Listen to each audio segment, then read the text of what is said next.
Our story unfolds in the mystical realm of Alphagard, a world teetering on the brink. Within this land, a master of dark magic known only as the Demon Lord rises to power. Carnage litters the landscape, the brutal aftermath of a colossal war against all who opposed him. With fiery eyes, the Demon Lord surveys his conquest, having just crushed all opposing races in a decisive war. He sits casually atop a fallen foe, unimpressed by the resistance of the world's allied forces. A smirk plays on his lips. This grand victory felt almost too effortless for his immense power. Suddenly, a glint in his eye betrays a flicker of surprise, sensing an unforeseen presence. The Demon Lord looks up, his composure momentarily broken by an unexpected development. His eyes now blaze with a manic glee, a true challenge finally appearing on the horizon. From the heavens descend radiant winged figures, a celestial army arriving to confront the triumphant Demon Lord. Ethereal warriors descend, their eyes burning with holy light, ready for a divine reckoning. The Demon Lord smirks, finding it rather quaint that God himself would finally deign to intervene. Magnificent feathered wings fill the sky, signaling the arrival of heaven's elite. Indeed, the formidable seraphim Michael himself appears, his expression one of grim duty. Michael delivers the celestial verdict. The Demon Lord's dominion over these lands is officially revoked. The angelic host, a radiant swarm of power, closes in on the solitary figure of darkness. But the Demon Lord merely grins wider, his hand crackling with an answering surge of chaotic energy. His eye ignites with malevolent power, a storm of dark magic brewing within him. He unleashes a devastating counterattack upwards, a pillar of dark energy challenging the heavens. Light and shadow collide in a titanic explosion, the very fabric of Alphagard trembling from the impact. The Demon Lord's glare intensifies as his dark power sends an angelic adversary into a fiery tailspin. Not to be outdone, Seraphim Michael answers from above, unleashing a blinding torrent of celestial fury. Michael, a beacon of righteous power, gathers an overwhelming concentration of holy energy. A flicker of a smile on Michael's face suggests he's more than ready for this divine showdown. The Seraphim transforms into a living projectile of pure light, aimed squarely at the Demon Lord. Heaven's judgment impacts with devastating force, the ground erupting in a colossal explosion of light. The sheer power of the blast scatters even the angelic host, a chaotic ballet in the sky. For 3 grueling days and nights, their earth-shattering battle raged, a true test of titans. As a new dawn breaks over the ravaged land, a lone feather descends, marking the end of the epic confrontation. The Demon Lord remains standing, battered but unbroken, a heavy sigh escaping his weary frame after the prolonged ordeal. Seraphim Michael lies utterly defeated, a fallen star on the ravaged earth.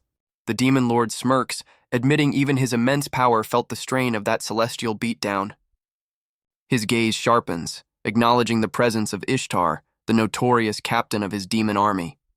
Ishtar appears with a disarming smile, confirming it has indeed been a while since she last graced his presence. She descends gracefully towards the incapacitated seraphim, her intentions chillingly clear. With a decisive movement, Ishtar ensures the mighty seraphim's interference is permanently concluded. As Michael's form dissolves into ethereal light, Ishtar walks away, her part in this cosmic drama played. The Demon Lord, ever astute, questions Ishtar about the true agenda behind her timely appearance. Ishtar beams, explaining her previous inaction was simply because no one else could possibly topple him. Now, with him triumphant, she boldly declares her ambition to seize dominion over all creation. The Demon Lord is momentarily speechless, processing Ishtar's grand ambition with a flicker of surprise. A wild, blood-splattered laugh then erupts from him, thoroughly amused by her sheer audacity. He finds her audacious answer surprisingly refreshing, a worthy challenge to his own might. His eyes blaze with renewed manic energy, clearly relishing this unexpected confrontation. Ishtar, ever composed, coolly inquires about his current state after the celestial beatdown. She then slyly alludes to his legendary regenerative powers, questioning their current accessibility. Despite his battered appearance, the Demon Lord defiantly proclaims his own well-being with a grin. Her composure cracks for a moment, finding his resilience almost unbelievable given the circumstances. Ishtar gestures to the desolate battlefield, silently questioning his confidence amidst such utter ruin. A sudden, chilling realization dawns upon the Demon Lord regarding Ishtar's true, calculated intentions. Ishtar, ever the opportunist, decides to press her advantage before the Demon Lord can recover. With a decisive snap of her fingers, she signals the commencement of her treacherous plan. A formidable legion of her own demonic soldiers and armored knights instantly materializes on the battlefield. The demon lord, though battered and bleeding, greets this sudden betrayal with a ferocious, welcoming snarl. He's caught off guard by a swift, unseen attack, a fresh trickle of blood marking the new assault. A torrent of raw, crimson energy then engulfs him, his own eyes blazing defiantly through the onslaught. The demon lord is brutally pinned to the fractured earth, his body pierced by multiple shadowy constructs. A relentless barrage of spectral blades descends from above, a deadly rain aimed at the fallen sovereign. The overwhelming assault culminates in a blinding flash, the outcome of the fierce attack momentarily obscured. Ishtar throws her head back in wild, unrestrained laughter, reveling in her apparent victory. The demon lord's fading consciousness scoffs. Ishtar clearly underestimated his mastery over concepts like reincarnation. His essence disperses into the cosmos, a final knowing thought directed towards his treacherous captain. Elsewhere, a youth with strikingly familiar eyes and an arrogant grin lies on the ground, very much intact. This reincarnated being looks up, blinking into an overwhelmingly bright and unfamiliar radiance, a world away from the battlefield. Indeed, the setting abruptly changes to Tokyo in the year 20XX, where mystical gates stand amidst modern architecture. This version of Earth is now defined by the sudden chaotic appearance of dungeons within its cities. Gigantic, swirling vortexes dominate the skyline, ominous gateways to other realms.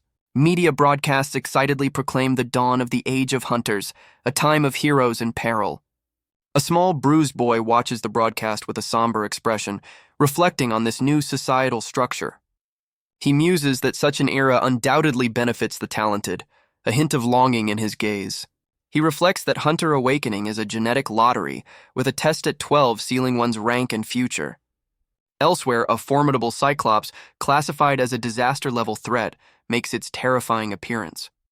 Soldiers bravely open fire, attempting to neutralize the monstrous intruder with a barrage of bullets. The one-eyed behemoth merely grins, its single eye gleaming with malevolent amusement at their efforts. A soldier's face contorts in disbelief, unable to comprehend the creature's imperviousness. Their desperate assault triggers a significant explosion, momentarily obscuring the battlefield. A brief glimmer of hope appears as onlookers and soldiers anxiously await the outcome. That hope shatters instantly as a young woman's face registers pure, unadulterated horror. Through the settling dust, the Cyclops stands completely untouched, its power undeniable. The monster unleashes a deafening cry, throwing the terrified onlookers into a chaotic scramble. Amidst the chaos, a small girl lies sprawled on the ground, a victim of the monster's rampage. She looks up in pure terror as the monstrous Cyclops casts its menacing shadow over her. The one-eyed beast grins wickedly, raising its crude weapon, ready to deliver a final blow. Suddenly, a mysterious figure with a gleaming sword intervenes, snatching the girl from harm's way. The unknown hero, clutching the child, makes a swift retreat, evading the Cyclops' immediate reach. With eyes blazing and sword aglow, the rescuer prepares a devastating counterattack, the child held securely. A flash of steel, and the formidable Cyclops is cleanly bisected, its reign of terror abruptly ended. The hero stands tall, the rescued girl gazing up in awe as the city skyline looms behind them. Tears of profound relief and gratitude stream down the little girl's face as she beholds her savior. The surrounding crowd, including soldiers, stares in stunned admiration, recognizing the arrival of an S-rank hunter. The narration explains that dungeon monsters possess special barriers, rendering conventional weapons useless against high-ranking threats. Simultaneously with the dungeon's appearance, individuals capable of combating these monsters emerged.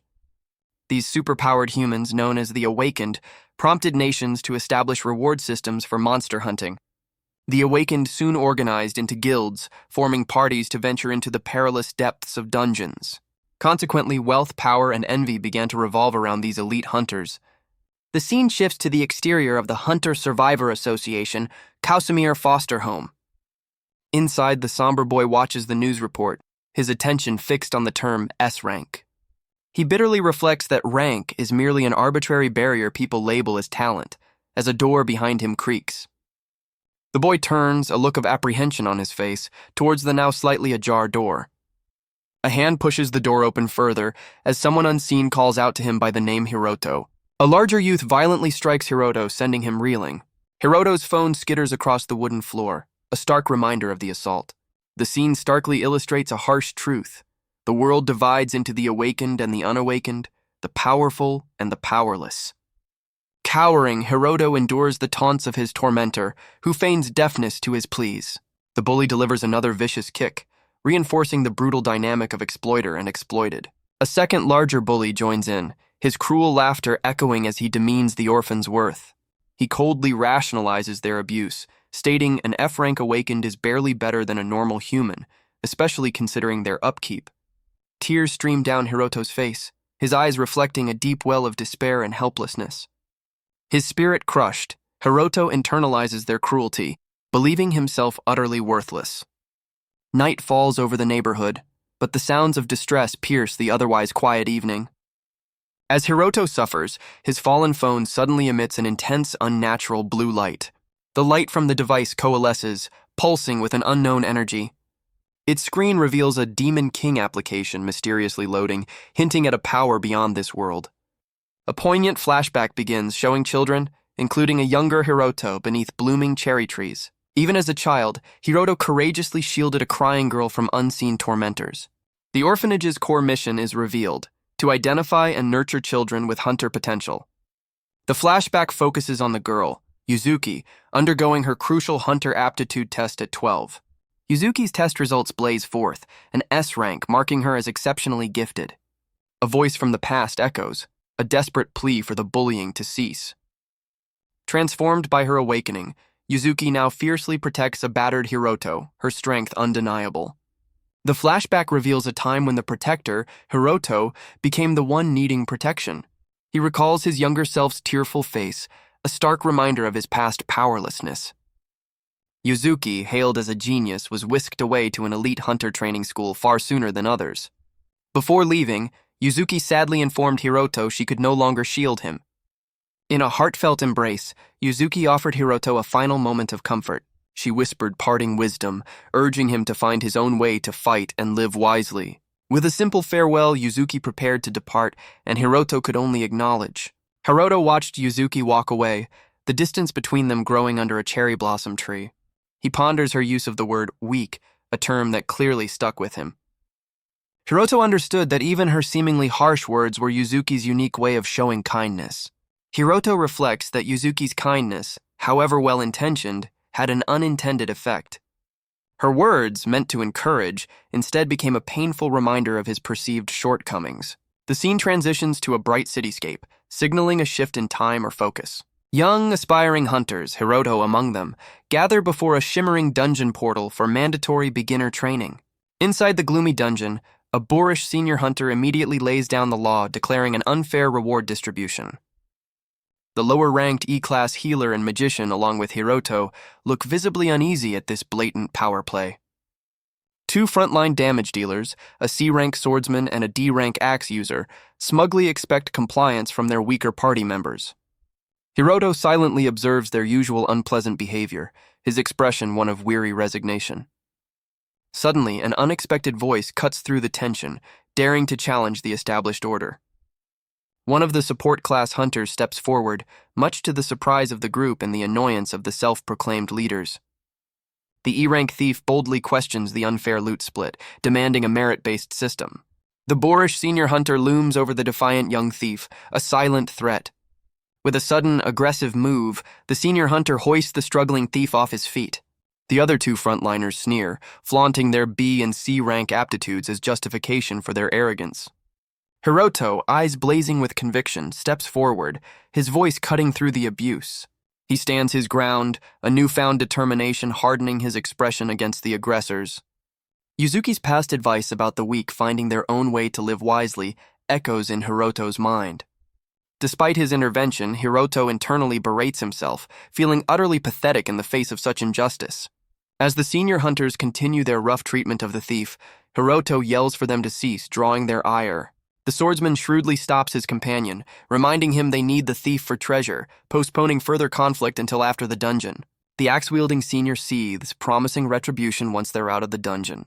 With tensions simmering, the party descends further into the ominous winding cave. Suddenly, multiple pairs of glowing eyes pierce the oppressive darkness ahead. A horde of goblins screeches, lunging from the shadows towards the unprepared hunters. The C-rank swordsman and D-rank axe user leap forward, forming a front line against the goblin onslaught. Both frontliners expertly weave through the initial wave, their weapons flashing in the dim light. The axe user brings his weapon down with brutal efficiency, cleaving through a goblin. He then barks at the support members, demanding faster magical assistance in the fray. The young E-rank magician, startled, hastily channels energy, casting a buff spell. Empowered by the support magic, the axe user continues his assault on the remaining goblins. The C-rank swordsman fiercely drives his blade into a fallen goblin, ending its struggle. With a battle cry, the party charges deeper, determined to eliminate every last monster. Hiroto and the thief watch from the rear, acutely aware of their limited combat roles but impressed by the frontliners' skill. A stark visual contrasts Yuzuki's S-rank rapid advancement with Hiroto's F-rank stagnant growth, highlighting a vast power disparity. The swordsman continues his deadly dance, effortlessly dispatching another goblin with a swift, clean strike. After the skirmish, the two frontliners and the magician survey the aftermath, a pile of defeated goblins at their feet. The senior hunters turn their frustration on the young magician, berating her for her perceived slowness and threatening her reward. The thief reassures Hiroto, acknowledging that in such a power imbalance, direct intervention was nearly impossible. The E-rank thief explains his defiance, stating that even in a beginner dungeon their lives are on the line, making the unfair loot split unacceptable.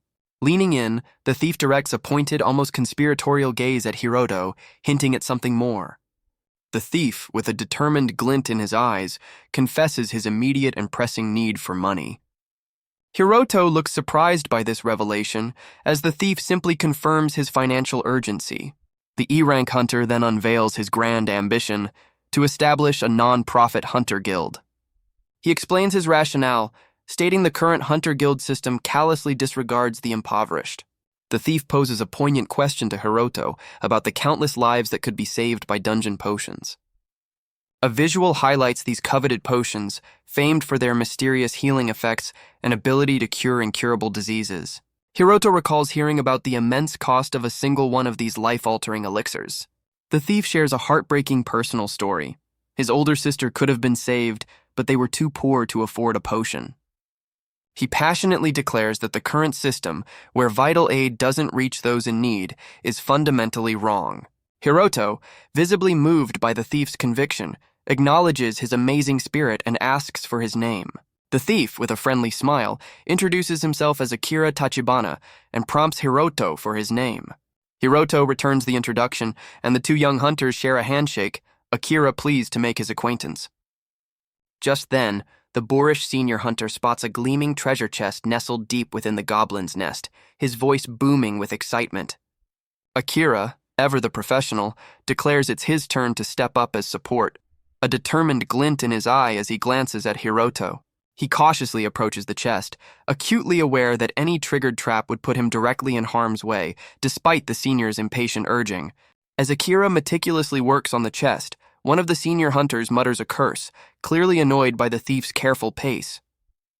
Meanwhile, the young magician attempts to reassure the healer, reasoning that a beginner dungeon shouldn't harbor truly dangerous traps. The kind healer offers Hiroto a potion, which he gratefully accepts, while in the background, Akira continues his delicate work as the seniors refresh themselves. Hiroto sips his drink, recalling that this particular dungeon is designated for training precisely because of its supposed safety record. Suddenly, a piercing scream echoes from deeper within the cave, causing the entire party, including the startled seniors, to react with shock and alarm. A blood-curdling cry is followed by the horrifying sight of a hunter impaled from multiple directions. The brutal reality hits hard as the unfortunate hunter is shown grievously wounded by the sudden trap. The young magician recoils in terror, her face a mask of shock as the very ground beneath them begins to fracture. Chaos erupts as the dungeon floor shatters, threatening to swallow the entire party. A dizzying blur signifies the sudden, violent shift in their surroundings. The hunters plummet into a dark abyss, a sinister figure observing their fall from the precipice above. Hiroto, having landed hard, groans in pain, the direness of their situation sinking in. His eyes widen in disbelief as he frantically scans the devastation, realizing the trap has caught everyone. The grim fate of one of the senior hunters is revealed, lying motionless amidst the rubble. For Hiroto, This dungeon descent marks a horrifying first, witnessing death up close.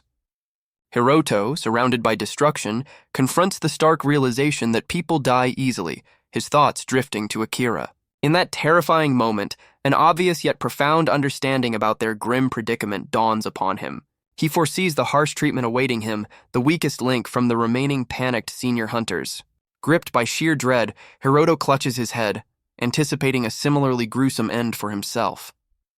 The lifeless body of the impaled senior hunter lies amidst the rubble, a brutal testament to the dungeon's treachery. The other survivors, including a still grounded Hiroto, reel in shock as the full extent of the floor's collapse becomes clear. The young magician's face contorts in horror, the finality of their comrade's demise striking her with full force. Utter chaos erupts as the group descends into panic, the unstable ground threatening to swallow them whole. Amidst the escalating terror, the axe-wielding senior glares, his frustration boiling over into a dangerous resolve. He then unleashes his pent-up anger on the startled healer, delivering a sudden, forceful blow. The young magician shrinks back, her eyes wide with unspeakable terror as a menacing shadow falls over her. The axe-wielding senior erupts, furiously demanding an end to the panicked outbursts. He callously dismisses the fallen hunter, branding him an inconsequential thief who met a predictable end. A predatory grin spreads across the senior's face as he challenges anyone to dispute his grim logic. Hiroto and the magician exchange horrified looks, stunned into silence by the senior's brutal indifference. The two senior hunters stand firm, asserting their only setback is an inaccessible treasure chest. His stout companion vehemently agrees, insisting their fighting strength hasn't diminished in the slightest. Hiroto watches the young magician turn away, the grim reality of their situation dawning on them both. The axe-wielder outlines their escape plan, a direct ascent provided the dungeon floor remains stable. He then declares the magician's support magic essential for his climb before pointedly questioning Hiroto about the rope. Hiroto, tasked with providing the rope, prepares to retrieve it, understanding their new priority is escape. He clutches the rope, his gaze heavy as the fallen hunter lies nearby, the grim reality of their situation stark. The diminished party ventures deeper into the gloomy passage, following the senior hunter's lead. The healer, still shaken, voices her terror, questioning how a beginner dungeon could harbor such deadly traps. The young magician, her face etched with concern, theorizes they might be experiencing a rare dungeon paradox. The axe-wielding senior scoffs at the idea, clarifying if she means the dungeon's difficulty suddenly spiked. The magician nervously confirms, recalling that such unpredictable shifts in dungeons are known to happen, albeit infrequently. The senior hunter callously likens the fatal trap to a mere traffic accident, much to Hiroto's visible dismay. The two seniors then exchange cruel whispers, expressing relief that the deceased was Akira, whom they deemed insignificant to their strength. Hiroto seethes internally, a memory of Akira's friendly face flashing as he silently condemns their heartless dismissal of a life. Hiroto ponders the implications of a dungeon paradox, watching the party venture deeper. As they proceed, the young magician glances back, her unease palpable. Hiroto notices her distress, prompting him to ask what's troubling her. With wide, tear-filled eyes, she stammers that she just stepped on something unseen. The group halts abruptly as faint, ominous blue lines begin to glow on the cavern floor. Suddenly, spectral wolf paws, crackling with blue energy, materialize from the very ground beneath them. The healer, her light source casting an eerie glow, stares in disbelief alongside the equally stunned senior hunter. An entire pack of ethereal, glowing-eyed wolves emerges, surrounding the trapped adventurers. The terrifying silhouette of a silver fang appears, a creature they recognize as overwhelmingly powerful. The stout senior hunter panics, recalling that even as trainees, they were no match for such formidable beasts. The D-rank silver fangs bare their teeth, a terrifying trio leading the ethereal pack. The axe-wielding senior hunter despairs, knowing these beasts belong to far more dangerous, restricted zones. The young magician shivers, realizing a monster-summoning trap is completely out of place for a beginner's trial. The senior hunters exchange panicked glances, acknowledging they're too slow to escape this many formidable predators. This escalating nightmare is confirmed as a dungeon paradox, specifically a dreaded chain paradox. A monstrous silver fang snarls, its glowing eyes and dripping maw promising a vicious fight. The party faces the wolf pack, understanding a chain paradox means relentless, overwhelming assaults. The axe wielder desperately seeks a plan from his stout companion, who can only offer a frustrated grunt. Yet, a flicker of something new crosses the stout hunter's face as he considers their dire options. A sinister glint appears in the stout senior's eye as he recalls a peculiar characteristic of the Silver Fang. The stout senior's eyes gleam with a sudden unsettling realization, drawing the attention of Hiroto and the magician. He recalls their training, where hunter academies drill students on monster behaviors to minimize danger. This crucial knowledge includes the specific tactics of creatures found even in beginner dungeons. The stout hunter remembers a key characteristic of the Silver Fangs, a detail now chillingly relevant. These predators, he knows, instinctively hunt the most vulnerable member of any group first. A cruel understanding passes between the two senior hunters as they finalize their grim escape strategy. The stout senior then callously gestures, informing Hiroto he'll be taking a different solitary path. Hiroto's face pales, a cold sweat breaking out as the horrifying implication of their plan dawns on him. The senior hunter clarifies Hiroto's role as bait, then instructs the magician on how to handle any deviation. He coldly orders the magician to use her magic on Hiroto if he dares to follow them instead of the wolves. Hiroto stares at the magician, desperately hoping she won't betray him, his face a mask of disbelief. The magician, tears streaming, forces a pained smile and utters a single devastating apology. A bewildered Hiroto turns to the healer, his voice cracking as he questions the sudden strange behavior of his supposed allies. He implores the healer to see reason, begging her to tell the seniors their cruel joke isn't funny. The healer turns away, her shoulders slumped in defeat, unable to meet Hiroto's pleading gaze. With a heavy heart, the healer confesses her agreement with the seniors, prioritizing her own survival. Hiroto, aghast, makes a last-ditch appeal for unity, reminding them they're supposed to be allies. The magician and healer can only offer tearful apologies, their fear overriding any loyalty as the magician's staff glows ominously.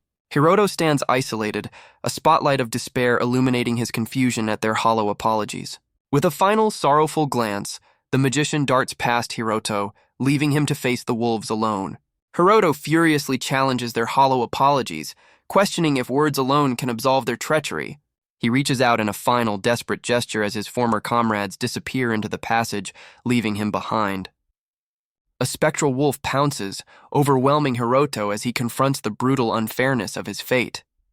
The magician Yuzuki casts a final, guilt-ridden glance, her tear-streaked face a silent admission of her part in his doom.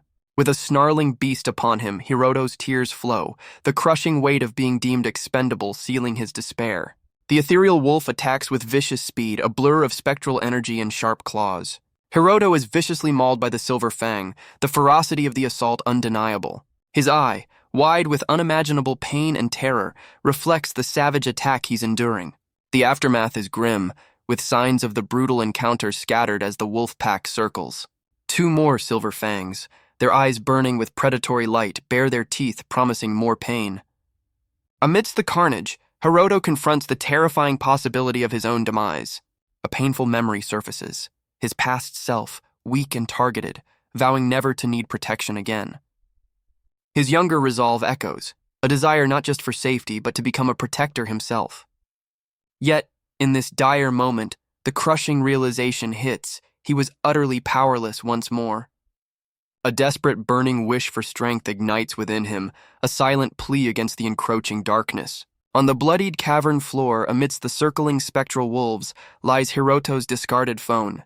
Suddenly, the phone's screen erupts in an intense, blinding flash of light, cutting through the gloom. A Silver Fang, its jaws stained from the recent assault, recoils in surprise at the unexpected radiance.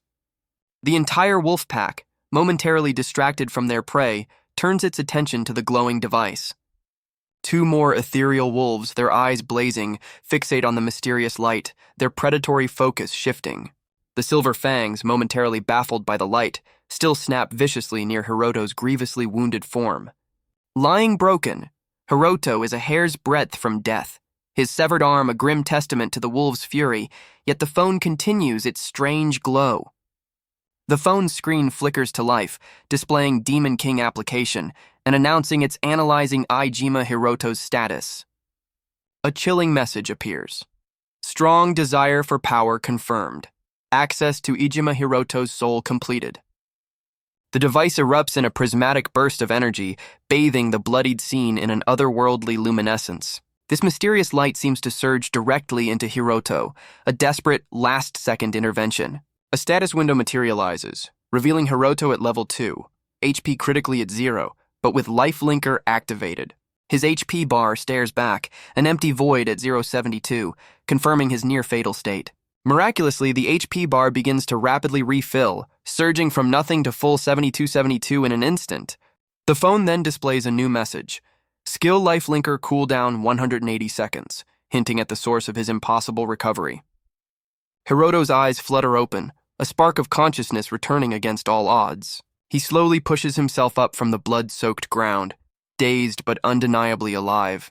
The phone reiterates the life linker skill is now on a 180-second cooldown, a crucial detail for his survival. Tears of disbelief stream down Hiroto's face as he clutches his throat, overwhelmed by his miraculous recovery. Sitting amidst the carnage, Hiroto dazedly questions if he has truly been saved from certain doom. He then ponders the impossible, wondering how his grievous wounds completely vanished. His gaze falls upon the still glowing phone, realizing this mysterious device is his only lifeline. Hiroto picks up the phone, his expression a mixture of confusion and a dawning, unsettling awareness. The screen boldly displays Demon King application, prompting Hiroto to question its ominous title. He stares at the peculiar app, utterly perplexed as he has no memory of ever downloading it. Hiroto spots the crimson stains on his clothes, his mind struggling to process the implications. A visceral flashback confirms the savage wolf attack was no mere nightmare. He claps a hand to his mouth, the horrifying reality of the mauling crashing down. The sheer terror of the encounter was far too vivid to be dismissed as a dream. Still disoriented, Hiroto realizes his current solitude speaks volumes about what transpired. He stares into the cavern's depths, the bitter truth of his abandonment sinking in. Despite the betrayal, Hiroto steels himself. Survival and escape are now paramount. He cautiously ventures deeper into the eerie, mist-filled cavern, illuminated by strange crystals. Further in, Hiroto discovers the remains of several defeated goblin-like creatures. A grim understanding dawns. His former comrades likely dispatched these foes as they fled. Hiroto, still reeling, spots a downed creature, but a flicker of movement catches his eye. From the cavern's oppressive darkness, a pair of malevolent, glowing eyes locks onto him. Suddenly, a one-armed goblin, very much alive, leaps from the shadows, launching a surprise attack. The creature sinks its teeth into Hiroto's shoulder, a fresh wave of agony coursing through him. Overpowered, Hiroto is slammed to the ground, the goblin relentlessly pressing its assault. Pinned and vulnerable, he endures another vicious bite, his cries swallowed by the cavern. The goblin, bloodied and fierce, glares with a chillingly triumphant predatory gaze. Despite the pain, Hiroto fights back, landing a desperate blow to the creature's side. His fist connects with surprising force, a testament to his will to survive. The narrative then reminds us that goblins are typically dismissed as mere cannon fodder. Hiroto's desperate punch connects squarely with the goblin's jaw, the impact clear. Adding insult to injury, this particular goblin is revealed to be fighting with only one arm. A harsh spotlight of realization dawns. He's currently weaker than this supposedly trivial one-armed monster. The goblin's remaining clawed hand lunges for Hiroto's face, terror filling his eyes.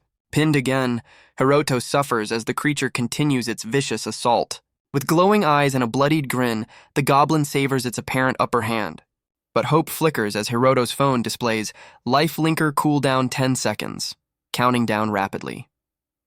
The countdown hits 0, and the screen boldly declares Skill Life Linker Activate.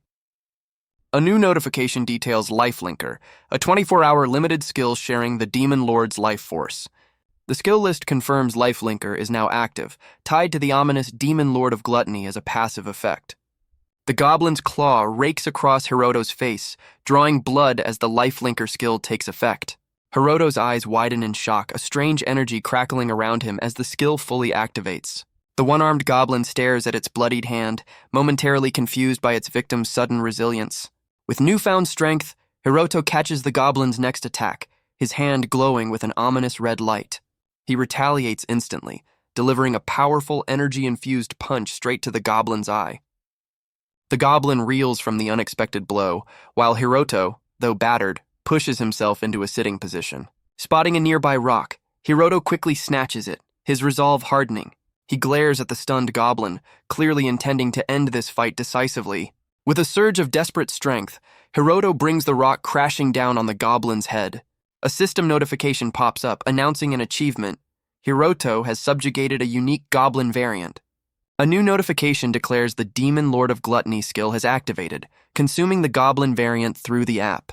The system announces a +1 adjustment to his power status, completion of the Gluttony quest, and a special bonus to all stats. His status window begins updating, displaying his name, Ijima Hiroto, alongside his initial HP and MP. The updated status reveals Hiroto is now level 2, with Life Linker activated and his core attributes listed.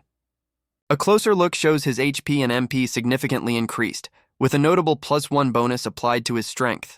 Hiroto stares at the floating status screen, his expression one of utter disbelief at the sudden power-up. Still reeling next to the fallen goblin, he gawks at the glowing interface, completely bewildered by this turn of events. The scene shifts, showing armored figures, likely his former party, hastily retreating through the cavern. One of the fleeing figures convulses, green energy crackling around them as they clutch their side in apparent agony. The Demon King application on a phone screen glows ominously, green lightning arcing from it as it analyzes someone's status. Meanwhile, the phone app reveals Ryuji Ijima's status, his HP and MP displayed amidst crackling green energy. Back with Hiroto, his own level 2 status screen glows, reflecting his complete astonishment at his newfound power. The app then focuses on Ryuji again, now level 4, his stats clearly inferior despite his higher level, as he grimaces. Hiroto, still beside the vanquished goblin, stares blankly at the impossible interface floating before him. He tentatively reaches out, utterly baffled by this sudden game-like status display appearing in reality. His mind races, trying to comprehend not just levels, but this entire status window phenomenon. Suddenly, a flicker of insight flashes in Hiroto's eye, a dawning awareness of something more. Even as he processes his victory, an unnerving premonition tells him unseen dangers lurk nearby. He glances towards the cavern's depths, a chilling question forming. How did he sense that hidden threat?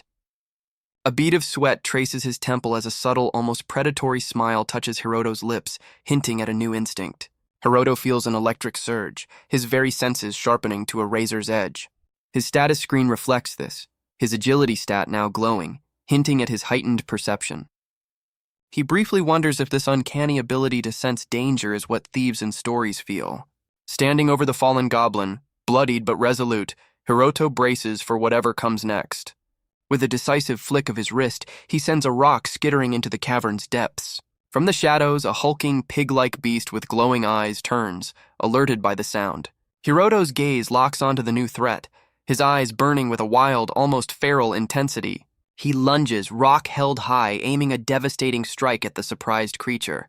The improvised weapon connects with shocking force against the beast's snout. Such is his newfound strength that the massive monster is sent flying upwards from the impact. Hiroto follows through with his rock strike, the impact clear as the beast hits the cavern floor. Despite his successful ambush, Hiroto grimaces, realizing this fight is far from advantageous. His mind flashes to a comparison. Orcs are clearly a higher rank of difficulty than mere goblins. A mental chart confirms it. Goblins are F rank, while this orc is a more formidable E rank opponent. The scale continues, showing even stronger Silver Fang beasts rated as D rank, implying greater threats lurk. He understands that even a successful ambush doesn't guarantee victory against such a creature. Hiroto knows that with his current strength, even the rock won't inflict decisive damage on this orc. A spark of determination ignites in his eyes as he rapidly considers his next move. He resolves that his only option is to thoroughly attack from his current advantageous position. The orc lies stunned on the ground, a dark stain spreading beneath it from the powerful blow. Against all odds, Hiroto clutches his chest, a notification heralding his victory over a never-before-seen orc variant. Before he can process his triumph, a new ominous green skill notification flashes before his startled eyes. The Demon Lord of Gluttony skill activates, consuming the orc variant through the app and granting him a status boost. His level skyrockets in an instant, experience points calculating rapidly as he jumps from level 2 to level 3. His updated level 3 status reveals significantly boosted HP and MP, with his strength stat receiving a notable bonus. Utterly drained, Hiroto stares blankly at the overwhelming influx of information on his glowing status screen. He gawks at the interface, his mind struggling to comprehend the bizarre, game-like reality unfolding around him. Standing alone amidst the cavern's gloom, Hiroto crosses his arms, pondering the floating screens and his sudden power. A simplified status display highlights his level 3 stats, noting his disproportionately high strength compared to other attributes. Bloodied but resolute, Hiroto grips the rock tighter, a bead of sweat tracing his temple as determination hardens his gaze. With newfound ferocity, Hiroto clenches his fist, the rock still slick with the orc's essence. He stares at the purple crystalline rock in his hand, a strange artifact from the defeated orc. Testing his limits, Hiroto squeezes, and the solid rock shatters in his grip with an explosion of energy. His eyes widen in sheer disbelief as he stares at his hand, now capable of such destructive force. The reality of crushing stone with his bare hands sinks in, leaving him utterly astounded. He realizes this raw power far surpasses that of any adventurer school trainee. Doubt flickers across his face. How could someone once deemed to have low aptitude possess such might? His gaze shifts to the ever-present status window, seeking answers in its glowing runes. The level 3 stats mock his disbelief, strength 9, a testament to his impossible growth. Suddenly a new threat emerges from the darkness as a swarm of glowing bats takes flight, one already struck by a stray shard. Hiroto, marked by battle, wipes his face, his expression hardening with resolve. As bats swarm, he realizes he's beginning to understand the mysterious message window's mechanics. The Demon Lord of Gluttony skill activates upon the first defeat of a monster species, like orcs or goblins. A flashback shows the raw power of his punch connecting with the orc, a testament to his growing strength. He deduces that muscle-type monsters, such as goblins and orcs, grant a bonus to his strength stat. Looking back at the fallen orc, Hiroto processes this new understanding of his power absorption. He swiftly dispatches a cave bat with a powerful kick, testing his theory. Indeed, the system confirms that cave bats, true to their nature, provide a bonus to agility. A mental tally reveals the specific stat boosts from each monster type. Strength from goblins and orcs, agility from bats, mana from skeletons, and constitution from golems. His status window updates again, displaying his new level 4 and significantly enhanced stats, reflecting his rapid growth.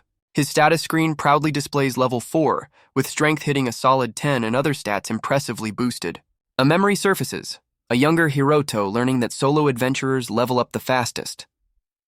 He reflects on his astonishing progress, jumping 2 whole levels in such a short time. Surrounded by glowing crystals, Hiroto gazes into the cavern's shadowy depths, a new path ahead. His resolve solidifies. He decides to press on, aiming for the very heart of the dungeon. Reaching out, his bloodied hand meets an invisible barrier, confirming his suspicions about restricted access. A shimmering hexagonal force field blocks his path, a clear sign he can't just waltz into the deepest section. Undeterred, Hiroto sets a new goal, to take down the formidable silver fang lurking within these walls. Suddenly, vibrant lights flash above him, heralding yet another system notification. A mission window materializes, announcing a new quest for conquering the beginner dungeon with a 10-second countdown. Hiroto stares, baffled by the sudden appearance of a new quest notification amidst the chaos. The glowing quest window fades, leaving him to ponder its meaning in the eerie silence. A bead of sweat forms as he contemplates the relentless game-like challenges unfolding. Suddenly, a ferocious silver fang wolf, eyes blazing with hunger, materializes from the shadows. His eyes widen as not one, but a whole pack of silver fangs emerges, surrounding him. The glowing-eyed beasts snarl, their predatory gazes fixed on their lone prey. He grimaces, recognizing this onslaught surpasses any mere dungeon stampede he's ever heard of. His status screen flashes, highlighting his agility stat, a crucial factor against these swift predators. Bloodied but defiant, Hiroto braces himself, understanding the dire peril he now faces. He stands as the last line of defense against a veritable sea of snarling, white-furred reapers. His instincts scream danger as the silver fang pack closes in, their eyes glowing with menace. A wolf lunges, its massive jaws snapping perilously close to a startled Hiroto. He counters with a swift, powerful blow, intercepting the beast mid-attack. A grim satisfaction crosses his face. His newfound strength is undeniably real. His status screen flashes, emphasizing the crucial agility stat in this high-speed confrontation. He realizes with dawning confidence that he can now match the Silver Fang's notorious speed. Hiroto blazes past a wolf, his movements a blur thanks to his enhanced agility. He unleashes another devastating punch, connecting squarely with a charging Silver Fang. With a defiant glare, he challenges the remaining beasts, ready for their next move. Hiroto expertly dodges a snapping jaw, the wolf's attack whistling harmlessly over him. One particularly fierce Silver Fang, cloaked in azure fire, pivots with deadly intent. Hiroto, bloodied but sharp, grimly acknowledges his disadvantage fighting bare-handed against such foes. An aerial view reveals the chilling truth. He's utterly encircled by a sea of glowing, predatory wolves. Though battered and his clothes torn, a flicker of defiance remains in his weary eyes. He questions the sheer scale of this assault, a veritable legion of Silver Fangs closing in. A dreadful sense of familiarity washes over him. This overwhelming scenario feels like a recurring nightmare. The pack tightens its circle, a chilling echo of a previous devastating confrontation. A stark crimson splatter against the cold dungeon wall tells a silent, brutal story of impact. The grim scene unfolds as the pack appears to have subdued their quarry after a vicious struggle. Just as his HP hits 0, a system notification declares the lifelinker skill has activated, snatching him from defeat's jaws. A Silver Fang stands over its seemingly defeated prey, Hiroto's arm caught in its jaws. Miraculously, Hiroto's status screen flashes lifelinker activated, his HP bar instantly refilling from 0 to full. The system announces the Demon Lord's life force has been transferred, granting him a second chance with a cryptic HP link remaining timer. The very wolf that delivered the final blow now recoils, blue energy particles erupting from its form.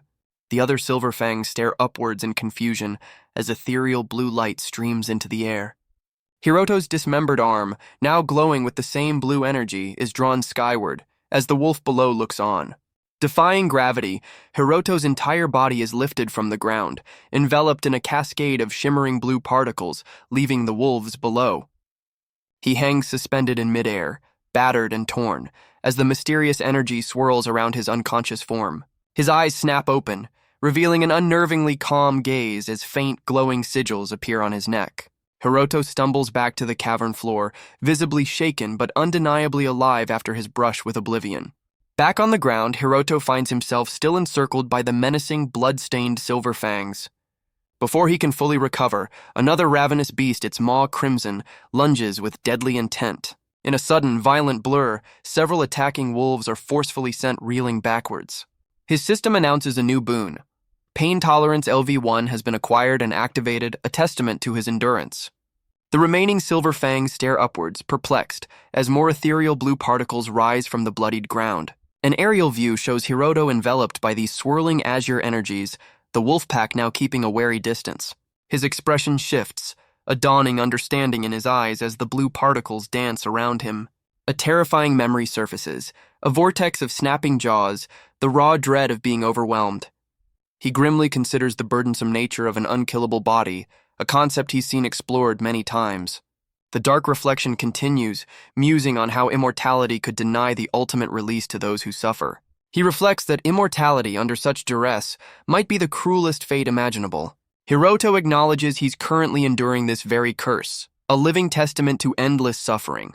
His system rapidly upgrades his pain endurance, even granting him a new gut skill amidst the torment.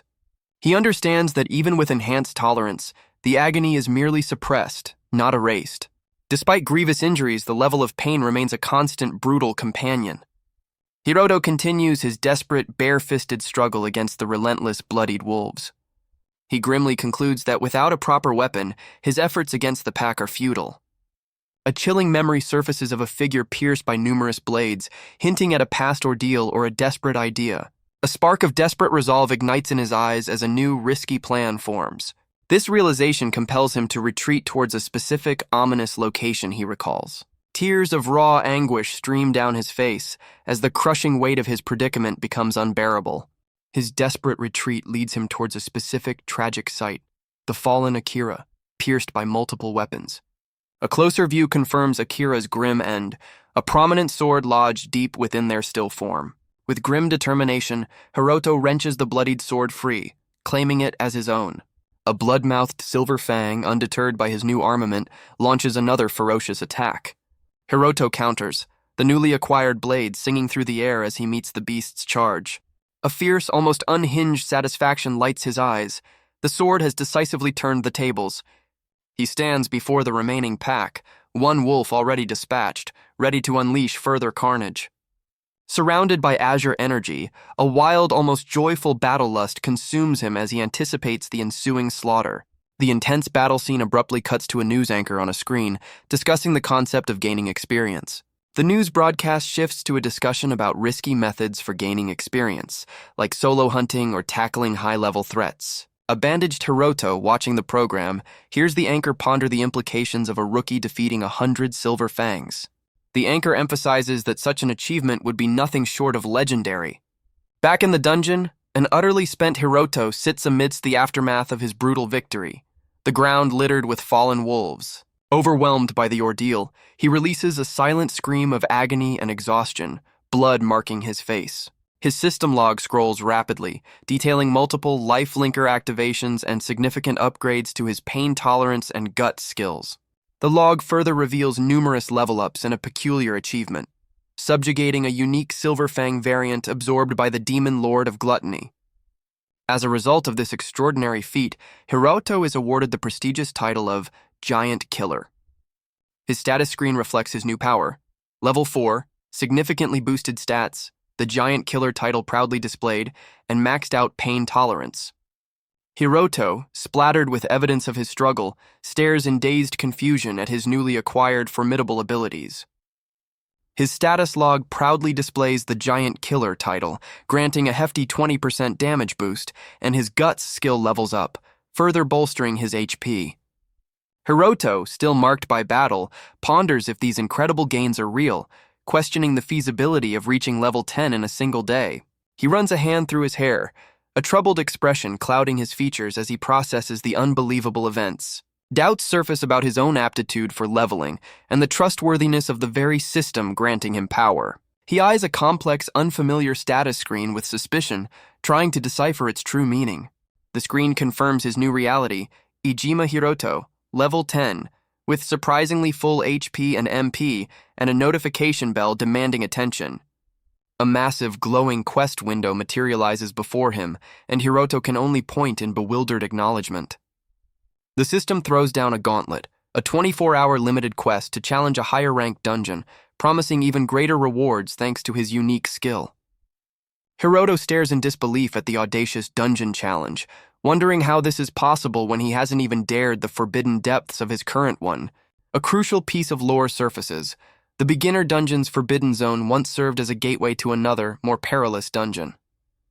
Surrounded by the vanquished, Hiroto acknowledges his newfound power, the quest window demanding an answer.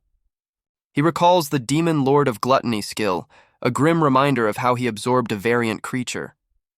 The quest details a higher-ranked dungeon, promising even more formidable foes from other dimensions. His blood-streaked face shows a steely resolve, yet he questions the wisdom of facing even stronger dimensional monsters. He flashes back to the brutal reality: he can't die, but every wound, every attack, is still agonizingly real. With chilling clarity, Hiroto understands the grim distinction and vows never to endure such torment again. He turns his back on the quest and the fallen wolves, a silent refusal hanging in the air. A gentle, ethereal voice calls his name, a stark contrast to the dungeon's horrors as he pauses. A poignant memory surfaces, a tearful, smiling girl reaching for him amidst a shower of petals. The system interjects, urging him to check his life linker status before making any rash decisions. Hiroto, still bloodied, taps his status screen, drawn to the details of his life linker skill. The system prominently displays the life linker skill with a timer counting down, just over 18 hours remaining. His blood-stained fist clenches tightly, a tremor of suppressed emotion running through his arm. Suddenly, an unseen force seems to strike him, the ethereal voice from before now harshly admonishing him. He reels back, the voice continuing its verbal assault, accusing him of wasting his life. The harsh words about his supposed lack of talent hit him hard, visualized by impactful imagery. The image of the girl from his memory reappears, her expression now stern and disappointed. Overwhelmed, Hiroto looks down, tears welling as the voice questions if he's truly content with his current state. A surge of defiance courses through him. He glares upwards, vehemently denying any satisfaction with his suffering. Blue energy crackles around his neck as he grits his teeth, a new resolve hardening his expression. The quest window looms, and Hiroto, amidst the carnage, finally turns to face its challenge. He notes his wounds have mended, a fresh start offered by the system's strange mercies. With blood still on him, he gazes at the glowing quest, a flicker of resolve in his eyes. His expression hardens. He understands that stagnation means a bleak future. Fueled by a desperate desire, Hiroto declares his intent to brave the higher-rank dungeon. The system acknowledges his choice.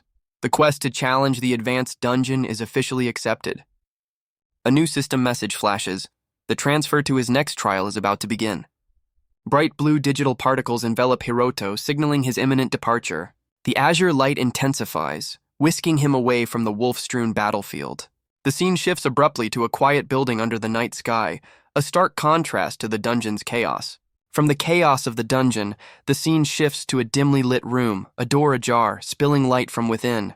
Inside, a group of individuals are gathered, surrounded by bottles, deep in conversation and drink. One of them, holding a glass, pauses thoughtfully before continuing their point. The long-haired figure acknowledges the known dangers of dungeons, even as they relax. Another companion, with a more intense look, admits the news they're discussing is still quite startling. The conversation turns to the sheer improbability of meeting one's end in the beginner's dungeon. Their somber mood breaks as the group bursts into derisive laughter at the thought. They mockingly question the level of incompetence required for such a fate, highlighting the dungeon's supposed safety. Wiping a tear from his eye, one of them attempts to steer the conversation back to a more serious note. He then expresses a surprising sentiment of pity, finding the situation genuinely regrettable, much to another's confusion.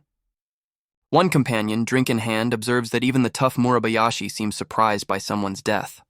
Murabayashi sharply refutes the idea, a glint in his eye as he holds his glass. He takes a drink, announcing an upcoming mock battle under the scrutiny of a hunter training school inspector. An intense-looking member of the group interjects, noting the deceased small fry should have been among them. Murabayashi confesses he intended to make that very small fry his opponent, feigning disappointment. A close-up reveals Murabayashi's lips curling into a smug, almost cruel smirk. He dramatically laments losing his chance to be the best by defeating him, causing the group to roar with laughter. Their derisive laughter fills the room, oblivious to a brightly lit phone screen on the table. The phone displays a Demon King application, its ominous red glow hinting at dark connections. The application reveals Murabayashi Takaki's status, a shockingly low level 5 with abysmal strength and agility. Hiroto, battered and bruised, recalls the countless times he's faced oblivion, shadowed by unseen threats. A brutal flashback shows a monstrous wolf sinking its teeth into him, a testament to his past torments. He remembers retaliating, his blade finding its mark against a fallen beast amidst a spray of red. Blue digital fragments drift from his arm, a visual cue to the system's constant intervention in his fate. His status log scrolls endlessly with Life Linker activated, proof of his many revivals and a hard-earned level up. He stands before a colossal insectoid horror in the deepest chamber of the high-ranked dungeon, ready for the ultimate test.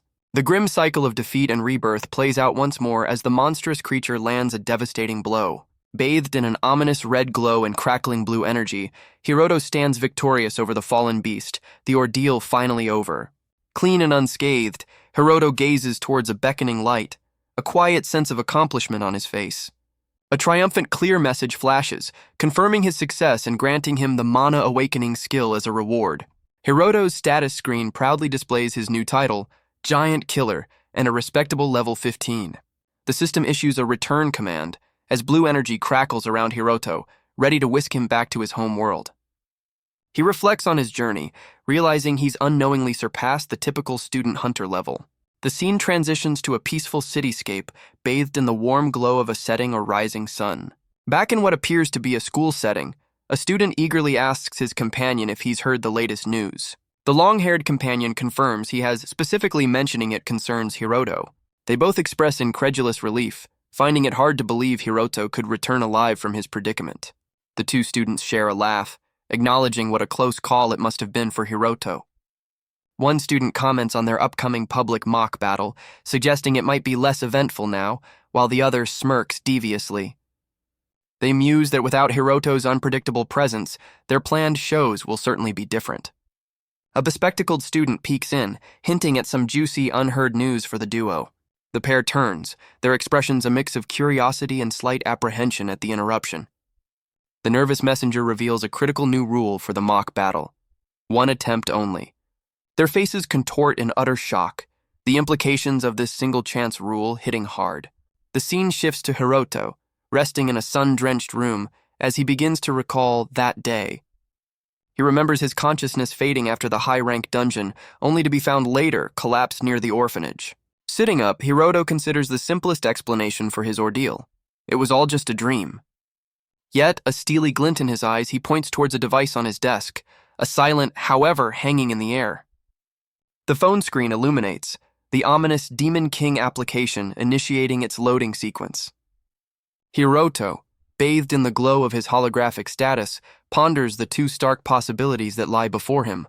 Hiroto stares at his phone, his impressive level 15 giant killer status, a stark contrast to his humble surroundings.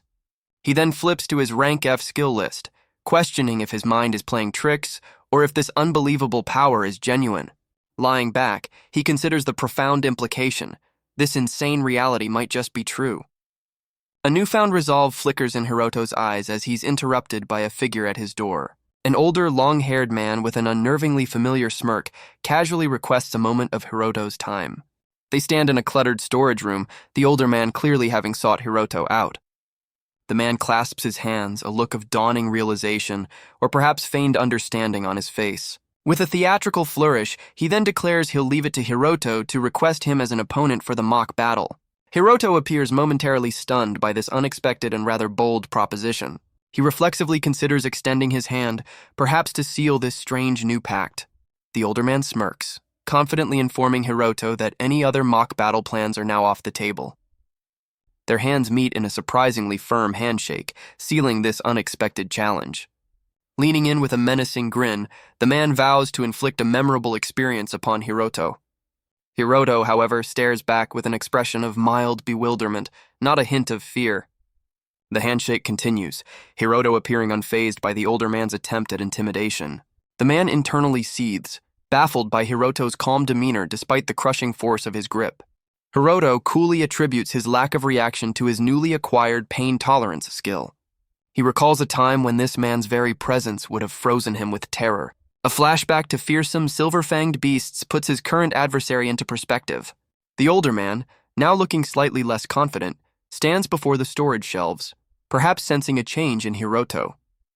Hiroto, with newfound confidence, coolly assesses his opponent as insignificant. The older man, infuriated by Hiroto's demeanor, throws a furious punch. Hiroto watches the incoming fist with an unnervingly calm expression. His mind processes the attack at lightning speed, a surge of power evident. To Hiroto's enhanced senses, the man's desperate lunge appears comically slow. As the older man commits to his attack, Hiroto calmly considers his counter. With a subtle shift, Hiroto easily evades the telegraphed blow. Hiroto then unleashes a swift, precise counterattack, his fist a blur. The older man reels back, his face a mask of disbelief and pain from the unexpected impact. Utterly stunned, the man is sent sprawling, completely overwhelmed by Hiroto's sudden power. Hiroto's eyes blaze with an intense crimson light, his fist still ready for action. The fiery glow in his eyes softens slightly, but his determined gaze remains locked on his fallen opponent. From the older man's perspective on the floor, Hiroto stands there, an unexpectedly formidable figure. The older man, clutching his bleeding nose, internally dismisses Hiroto as surprisingly feeble despite the hit. Hiroto then considers his own giant killer status, realizing it's not his opponent's weakness, but his own overwhelming strength. A bead of sweat forms as Hiroto himself grapples with the sheer disparity in their power levels. The older man, incensed, yanks Hiroto forward by his shirt, demanding answers. His face contorted with rage and disbelief, the man furiously questions Hiroto's sudden display of power. He bellows that it's utterly impossible for someone of Hiroto's supposed caliber to have struck him down. The man, now sweating and desperate, accuses Hiroto of using a dirty trick, demanding he reveal it. The older man continues his tirade, unable to comprehend Hiroto's supposed low rank. Hiroto clenches his fist, a silent acknowledgement of the power he now holds to settle old scores. His hand slowly relaxes, a conscious decision to choose a different path. Hiroto internally reasons that stooping to his opponent's level would make him no better. He calmly suggests they end the confrontation, much to the older man's bewildered surprise. The older man, still reeling and bleeding, furiously objects to Hiroto's sudden call for peace. Hiroto takes control, his hand firmly grasping the older man's wrist. The sheer strength in Hiroto's grip is evident, a bead of sweat forming on the older man's arm. With unwavering resolve, Hiroto declares that de-escalation is in everyone's best interest. He then decisively shoves the older man back, creating distance between them. Hiroto turns his back, ready to exit, leaving the older man fuming on the storage room floor. The older man, still reeling, furiously yells after Hiroto, demanding he stop. Hiroto pauses, calmly stating his intention to no longer engage with the man. The older man's glare intensifies as Hiroto voices his expectation of mutual disengagement. With a resolute gaze, Hiroto firmly requests that the older man also refrain from bothering him. The older man is left speechless, his face a mixture of disbelief, pain, and utter humiliation. Alone in the dim storage room, the older man seethes, defeated and enraged. Unable to contain his fury, he violently kicks a nearby box, venting his frustration. Back in the quiet of his own room, Hiroto calmly places a box onto his desk. He then prepares a device, seemingly for a regular once-a-week procedure on his arm. The narrative explains that hunters undergo regular blood tests to monitor their health and condition. A medical staff member hurries Hiroto along, disdainfully noting his F-rank status as he apologetically complies. As Hiroto leaves the testing area, a sudden intense close-up reveals his dawning apprehension.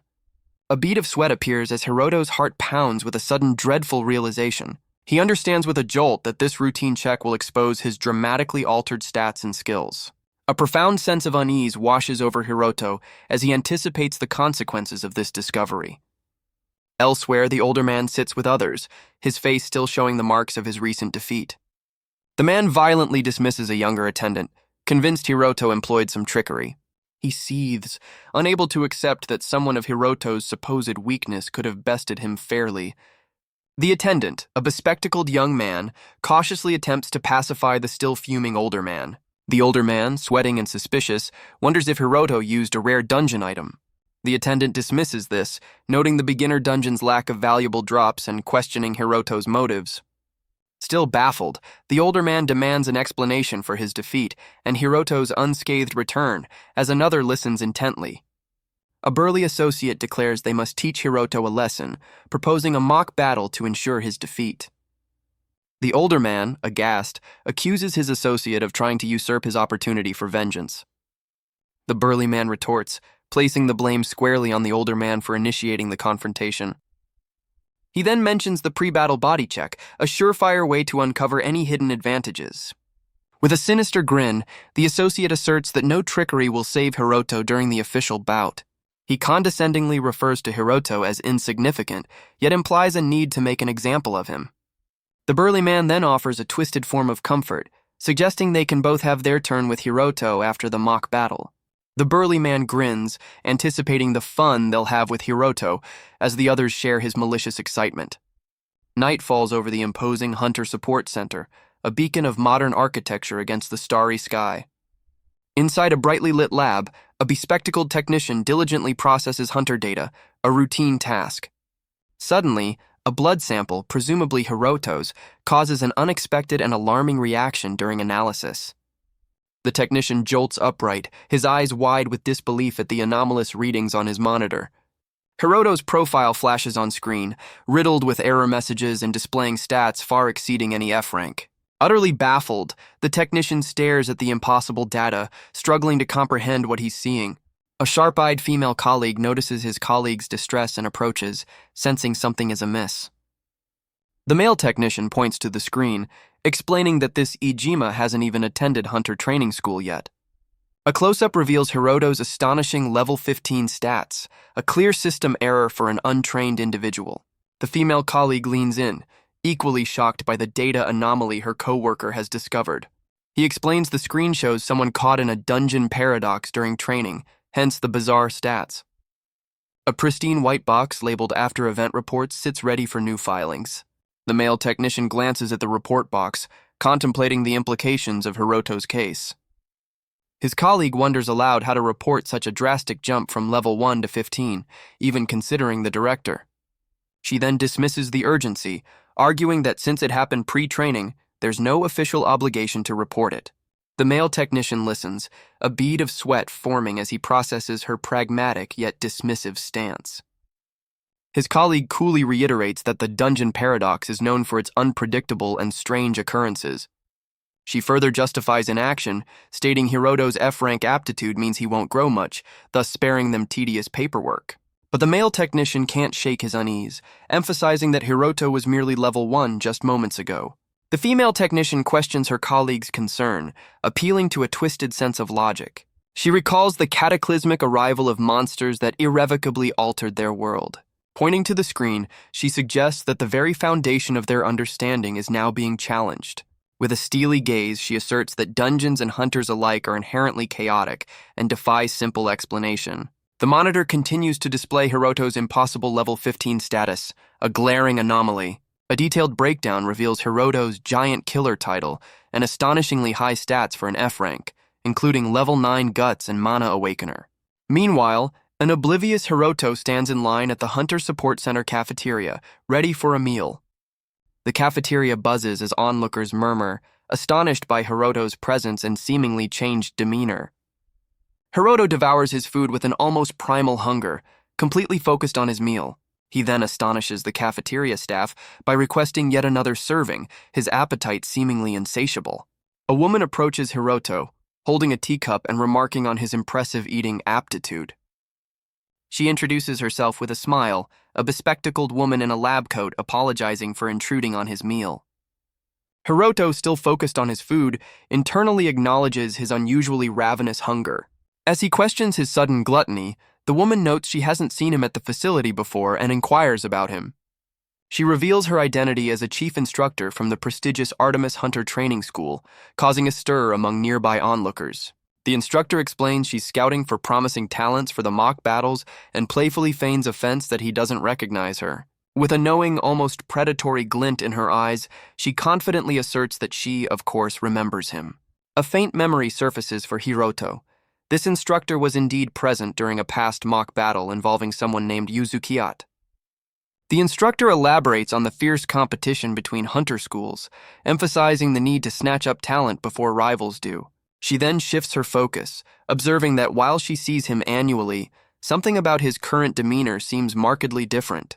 Hiroto remains silent, his orange eyes reflecting a pensive mood as the instructor observes him. He internally denies any significant change, though his expression is unreadable. The instructor probes, asking if he was caught in the dungeon accident, and if surviving it awakened some new power. She attributes her keen eye to years of scouting and a sharp woman's intuition, inviting him for a private discussion.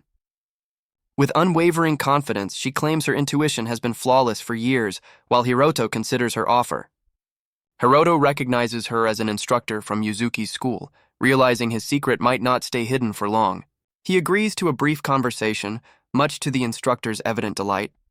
Hiroto then casually mentions his F-rank aptitude, a detail that visibly startles the perceptive instructor.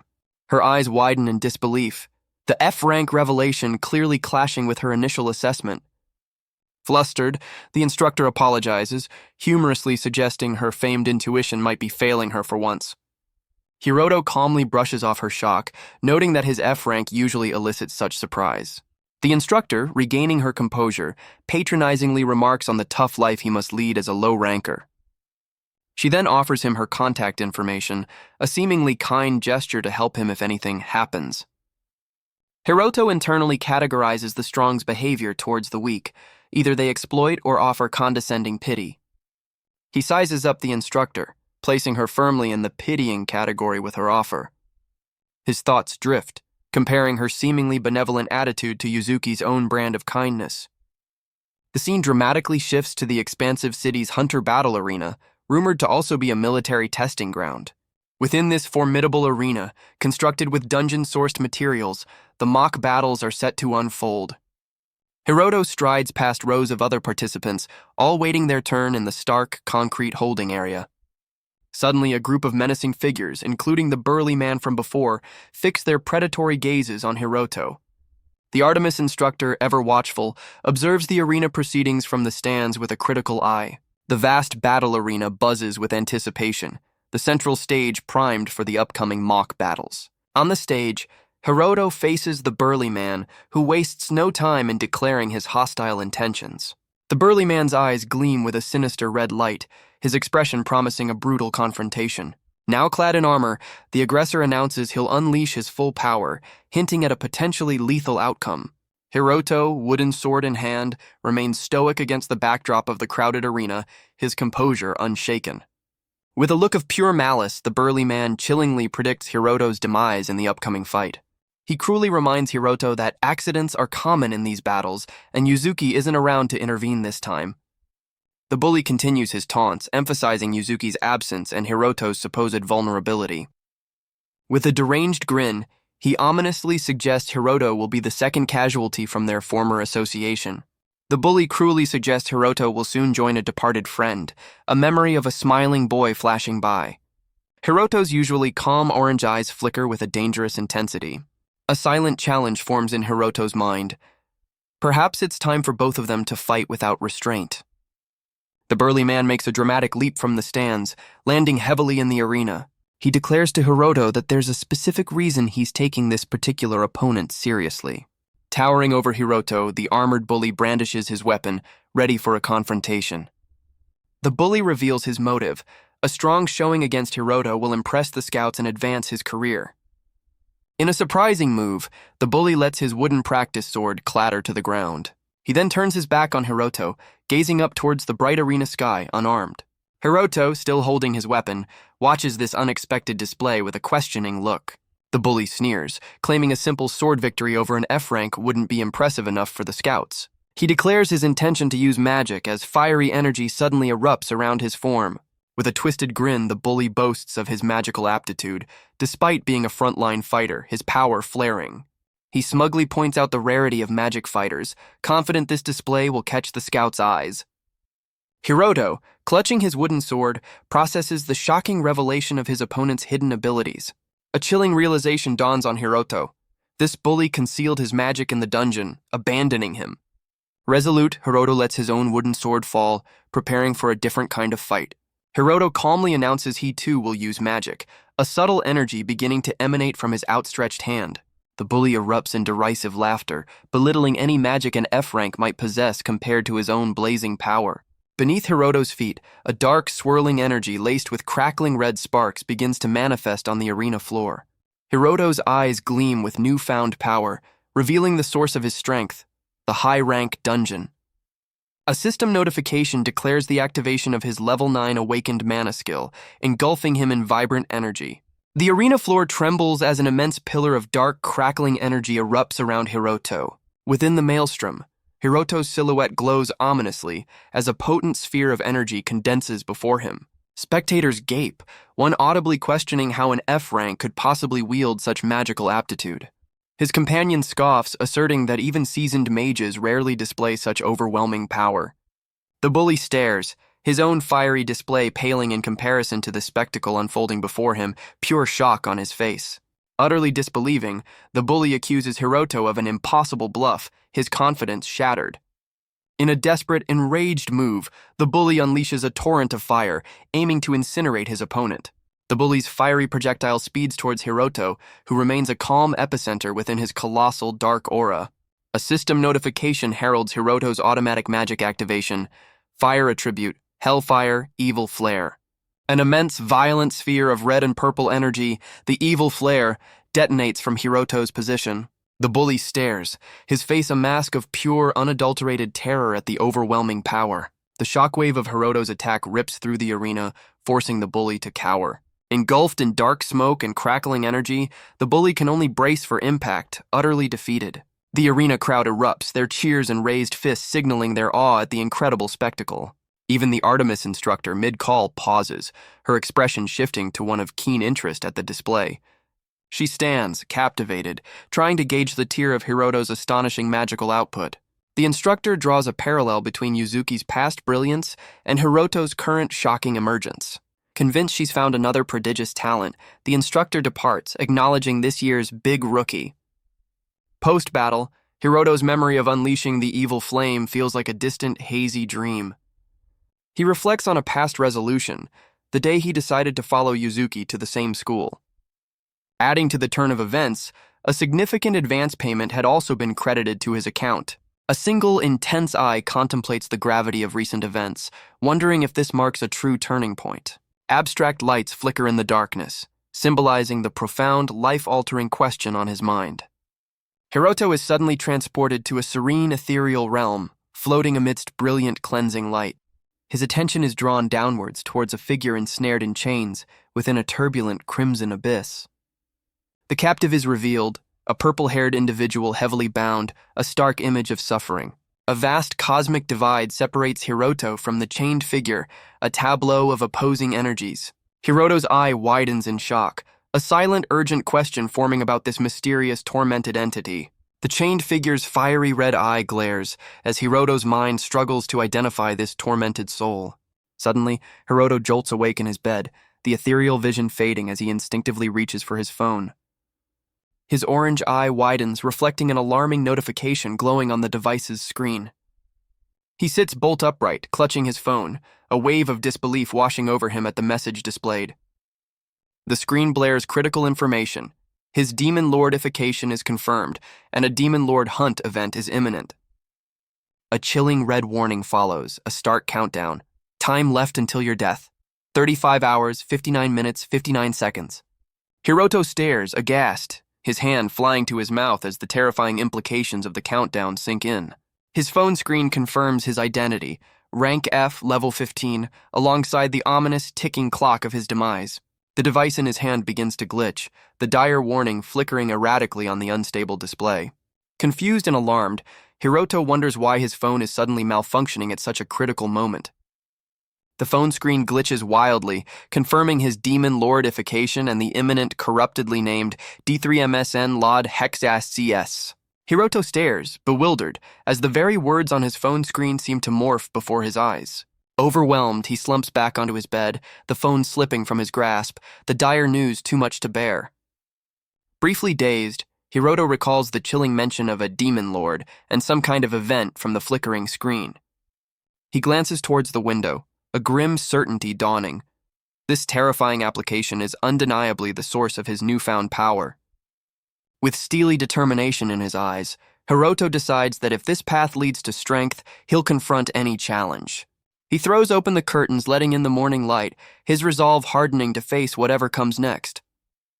Just then, his discarded phone on the nightstand blazes back to life, demanding his attention once more. A new stark notification appears. Remove the Demon Lord app to avoid death or face a grim, internal organs rental contract. The sinister app presents a terrifying ultimatum, forcing Hiroto to choose between his power and his life. A menacing vortex of dark energy swirls, hinting at the dire consequences of the app's ultimatum.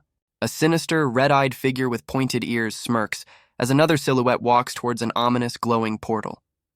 His phone continues its chaotic glitching, the countdown timer relentlessly ticking alongside corrupted warnings about the contract. The garbled text on screen presents a distorted choice, the options themselves twisted and unclear. Hiroto stands by the window, phone in hand, the morning light doing little to dispel the gloom of his situation. He observes with mounting unease as the words on his phone screen shift and corrupt yet again. The scene transitions to a desolate, ruined cityscape, a stark reminder that dungeon monsters pose a constant threat if unchecked. Now in a car, Hiroto learns that neglecting dungeons leads to catastrophic events known as stampedes. An aerial view shows their vehicle navigating a broken highway, emphasizing the vast, misunderstood nature of these dungeons. As they drive towards a monster-overrun city, a voice expresses gratitude for the ride, revealing Hiroto isn't alone. Hiroto, riding shotgun, inquires if their destination is the infamous site of the total eclipse tragedy. His bespectacled driver confirms the grim history, noting the area was subdued a decade prior. As they speed along, Hiroto learns the government has since completely abandoned this zone. The car navigates streets teeming with shambling figures, the driver revealing only the undead now reside here. The driver corrects himself, stating with chilling precision that the undead are the sole inhabitants.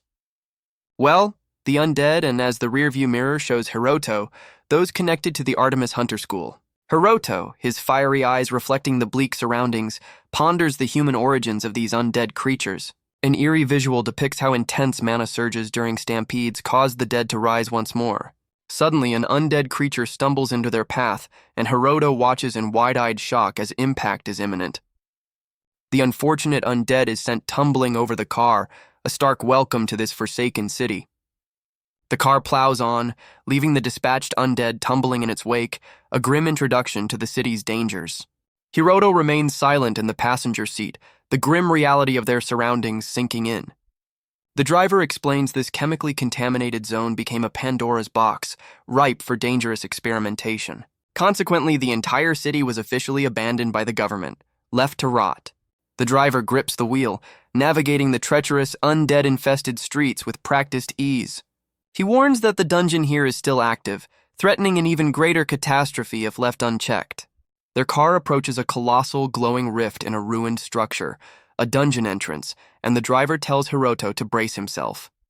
Lighting a cigarette, the driver remarks that Hiroto's current skill level is surprisingly comparable to a D-rank veteran.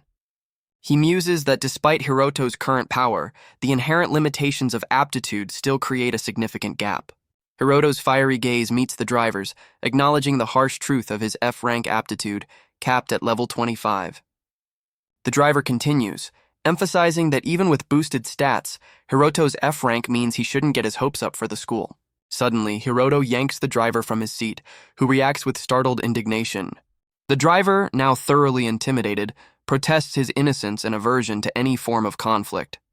Pinned against the car, the driver desperately tries to reason with Hiroto, acknowledging his power but pointing out others share it. A subtle smirk plays on Hiroto's lips as he listens, a glint of something unreadable in his eyes. Hiroto internally scoffs, thinking it's unwise to get worked up over such insignificant matters. Now outside, Hiroto dangles the driver with one hand, his expression shifting to surprise as something new appears. With a sudden, powerful motion, Hiroto hurls the unfortunate driver towards an enormous, newly materialized beast. Both Hiroto and the terrified driver stare upwards, confronted by the colossal, glowing monstrosity. The creature is identified, a Wendigo, difficulty B, a monster of catastrophic proportions much to the driver's horror. With surprising agility, Hiroto scoops up the terrified driver, dashing away from the immediate threat. He finds temporary cover amidst the urban decay, the air thick with dust and the aftermath of destruction. Both Hiroto and the driver cautiously peer around a concrete slab, assessing the monstrous danger. The colossal Wendigo casually crushes their abandoned vehicle, a testament to its immense power. The driver, checking his phone, nervously proposes a waiting game, hoping the beast remains oblivious to their presence. A notification details school protocol. Students are due back by 4 p.m., and a witch of blazing flame is currently in the dungeon. As they hide, an image of the formidable witch of blazing flame, Yuzuki, appears, wielding a sword amidst swirling energies. Hiroto, with his fiery eyes, silently wonders if even students are equipped to face such a high-difficulty creature.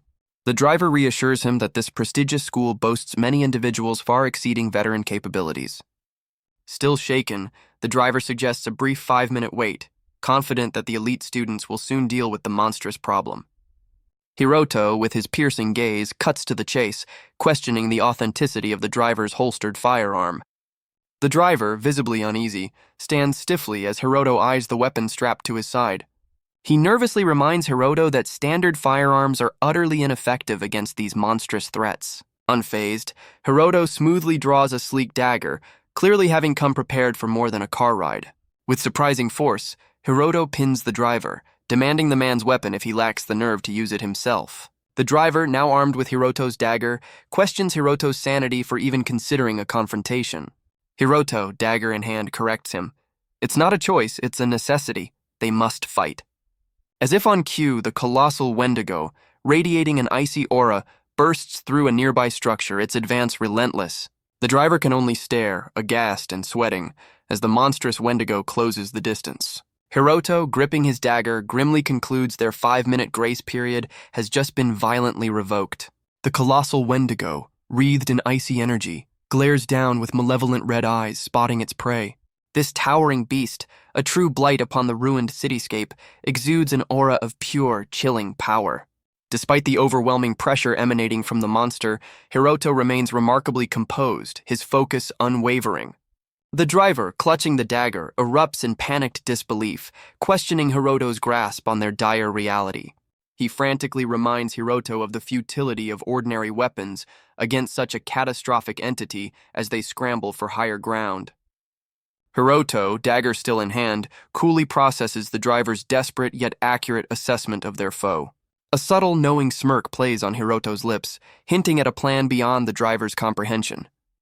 Now taking a brief respite, Hiroto calmly requests the driver's firearm, brushing off concerns about its conventional limitations. The driver explains that monsters, much like hunters, possess protective barriers, rendering standard attacks ineffective. He clarifies that only hunters with their unique abilities can penetrate these defenses and truly damage such creatures. Hiroto, unfazed by the lecture, simply demands the driver's firearm. From their hiding spot, the chilling blue aura of the Wendigo still looms ominously close. With an impatient glare and outstretched hand, Hiroto insists the driver hurry up. The driver, clearly flustered, starts to unholster his weapon under duress. Reluctantly, the driver hands over the gun, cautiously asking about Hiroto's intentions.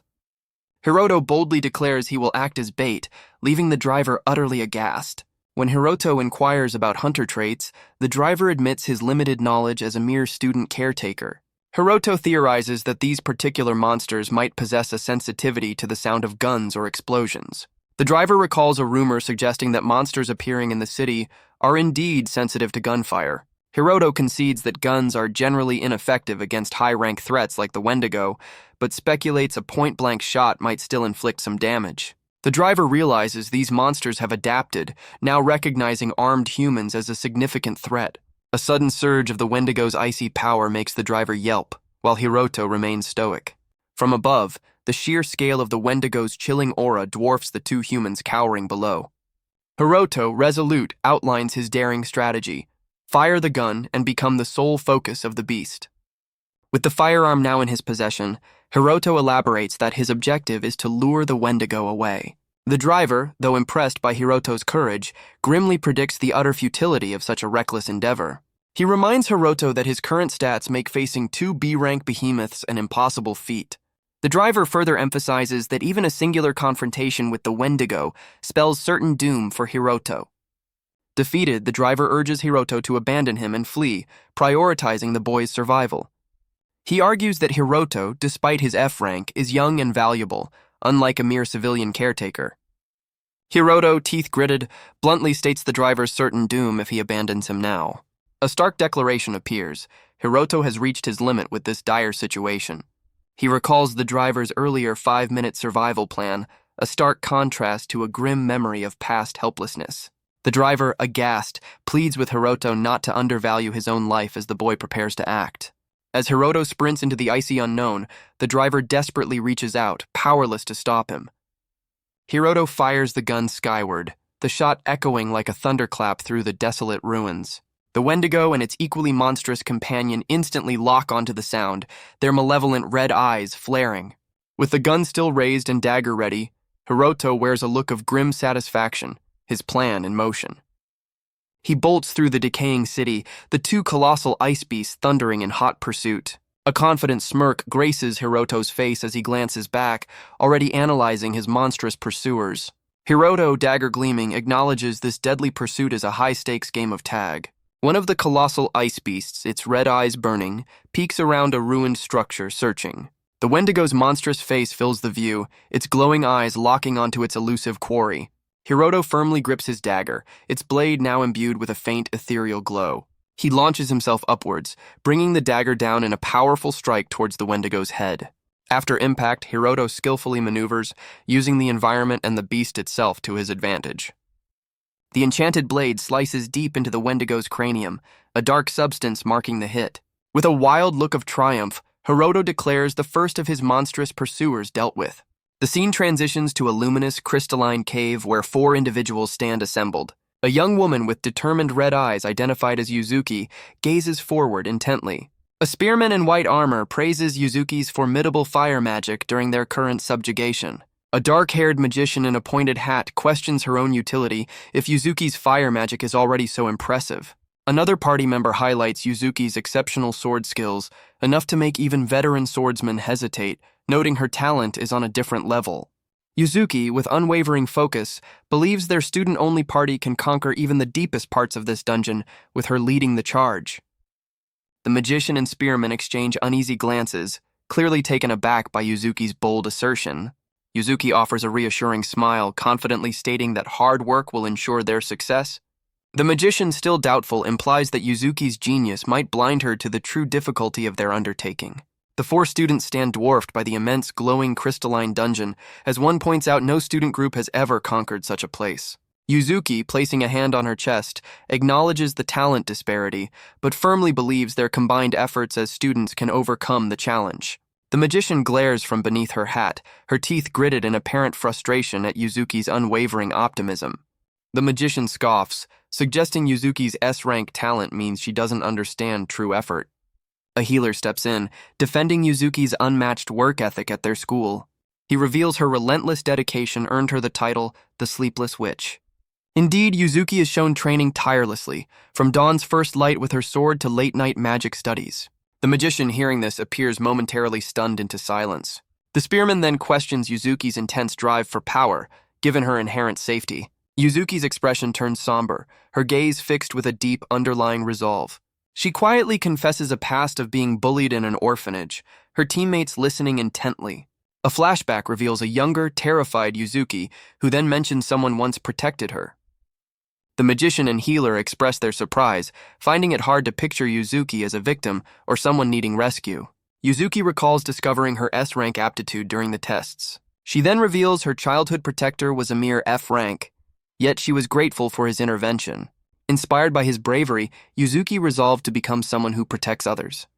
The magician considers the courage it took for an F-rank boy to save a bullied girl. She then challenges Yuzuki, asking why she doesn't party with that brave boy instead of their B to A rank group. Yuzuki's face darkens, acknowledging that such a path is impossible for him. As they face a swirling dungeon portal, Yuzuki sadly reiterates he's an F rank after all. Suddenly, Yuzuki's eyes flare with shock as the portal violently activates. The spearman and magician are thrown into disarray by the unexpected surge from the portal. A lone figure desperately flees from a terrifying swarm of icy, red-eyed monsters, crying out for rescue. Hiroto takes a brief moment to admire his handiwork as the first ice titan dissolves before him. A quick mental checklist confirms the kill. 1 precise head stab, 1 monster permanently retired. But the celebration is cut short. Its equally monstrous companion now fixes its glowing red eyes squarely on Hiroto. The remaining colossal ice fiend charges with furious intent, clearly displeased with the fate of its comrade. His agility stat briefly flashing, Hiroto coolly assesses the incoming behemoth, confident in a one-on-one engagement. He deftly sidesteps a devastating slam, the ground erupting where he stood mere moments before. The enraged beast resorts to an aerial assault, launching itself high to deliver a crushing blow from above. Turning the tables, Hiroto audaciously leaps onto the descending monster's head, gaining a precarious advantage. He then gives the beast an uncomfortably close introduction to the barrel of his revolver. The scene flares with a dramatic crimson hue as Hiroto executes his point-blank attack from atop the stunned titan. The colossal ice fiend lets out a silent, agonizing cry as Hiroto maintains his precarious perch. Hiroto, with a steely gaze, clings to the titan's massive hand, weathering its desperate attempts to dislodge him. He coolly notes his previous shot merely grazed the beast, drawing only a trickle of its essence. Standing amidst an icy aura on the titan's head, Hiroto's resolve solidifies with a newfound certainty. A crimson mark confirms a deeper strike, reinforcing his conviction about the role of hunters. Hiroto glances down as the wounded titan falters, its red eyes dimming from his decisive attack. Just as one threat subsides, a fresh wave of ice fiends rises from the depths, much to Hiroto's surprise. Suddenly, Yuzuki bursts onto the scene, sword drawn, enveloped in a whirlwind of crackling blue energy. Her party members, the spearman assisting the healer while the magician looks on, appear in the chaotic background. Yuzuki stands poised over a fallen ice creature, calmly observing the unusually large swarm of monsters. The spearman, sensing trouble, voices his concern that something terrible might be unfolding. A stylish blue boot steps firmly beside the terrified student who was just fleeing for his life. Yuzuki, ever the hero, demands to know the direction the fleeing student used as bait had taken. The shaken student, still trembling, manages to point towards where the danger and Hiroto lies. With a flash of resolve, Yuzuki speeds off to rescue the student, ignoring his feeble attempt to stop her. Meanwhile, Hiroto sits utterly spent, surrounded by the remnants of the formidable ice fiends he just dispatched. He surveys the aftermath, a grim satisfaction on his face as he confirms his earlier assessment of the situation.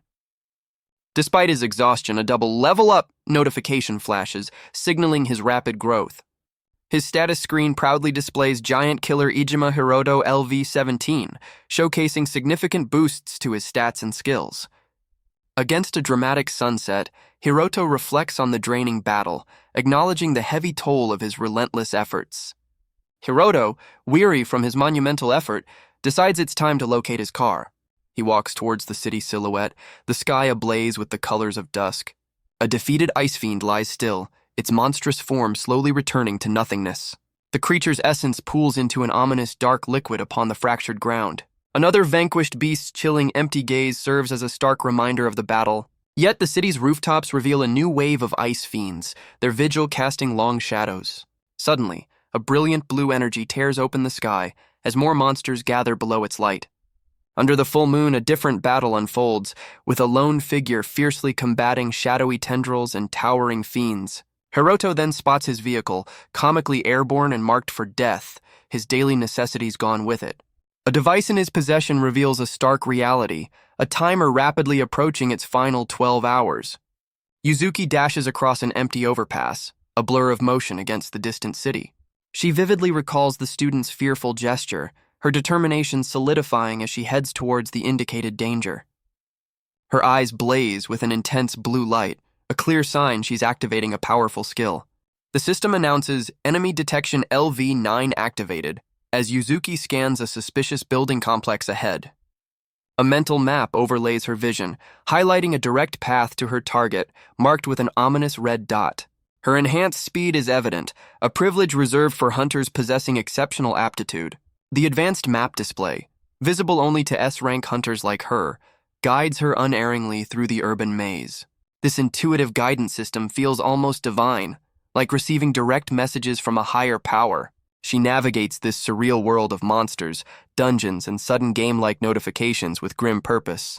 With her detection skill active, a cynical thought crosses her mind about the cruel absurdity of their situation. Yuzuki recalls a past where she was powerless, acknowledging the world's inherent unfairness. A younger Yuzuki once dreamed of a hero who would valiantly dispel all injustice.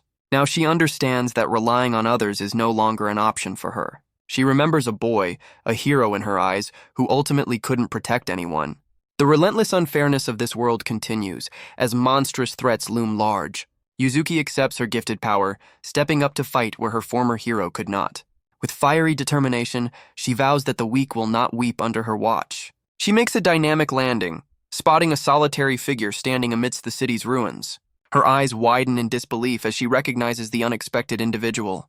Yuzuki stands momentarily speechless, finding Hiroto in the aftermath of the chaos. Hiroto, still catching his breath, stares back as Yuzuki processes the unexpected reunion. The scene shifts to Yuzuki's party offering Hiroto a ride, their own vehicle a casualty of the earlier chaos. Inside the cramped car, Yuzuki and her companions, along with a weary Hiroto, make their way through the desolate landscape. Hiroto, unceremoniously stuffed into the back, endures the bumpy ride with a distinct lack of enthusiasm for his seating arrangement. Yuzuki's spearman smirks, remarking on the surprising connection between their leader and the brave bait. He continues his analysis, acknowledging Hiroto's pre-enrollment power rivaled that of seasoned D-rank hunters. The spearman speculates on Hiroto's potential, prompting a question from the magician about recruiting him. With a dismissive air, the spearman clarifies that only Hiroto's initial stats were impressive, not his long-term prospects. The spearman delivers the critical blow. Hiroto's hunter aptitude is a mere F rank, capping his potential at level 25. The party's magician expresses her disappointment at his F-rank status, while Hiroto nonchalantly enjoys a snack. The magician calls out the spearman's harshness, questioning if he judges men solely by their hunter aptitude. She concedes that potential through training is a different story, while Hiroto, unfazed, continues his snack.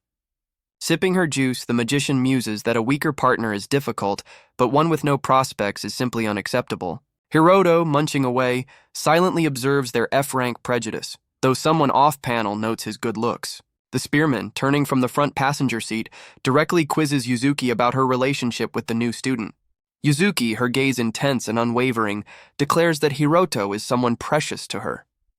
The spearman processes her special person comment, while Hiroto, now with a juice box, listens intently. Yuzuki, focused on driving, reveals they were like siblings in the past and he once shielded her from bullies.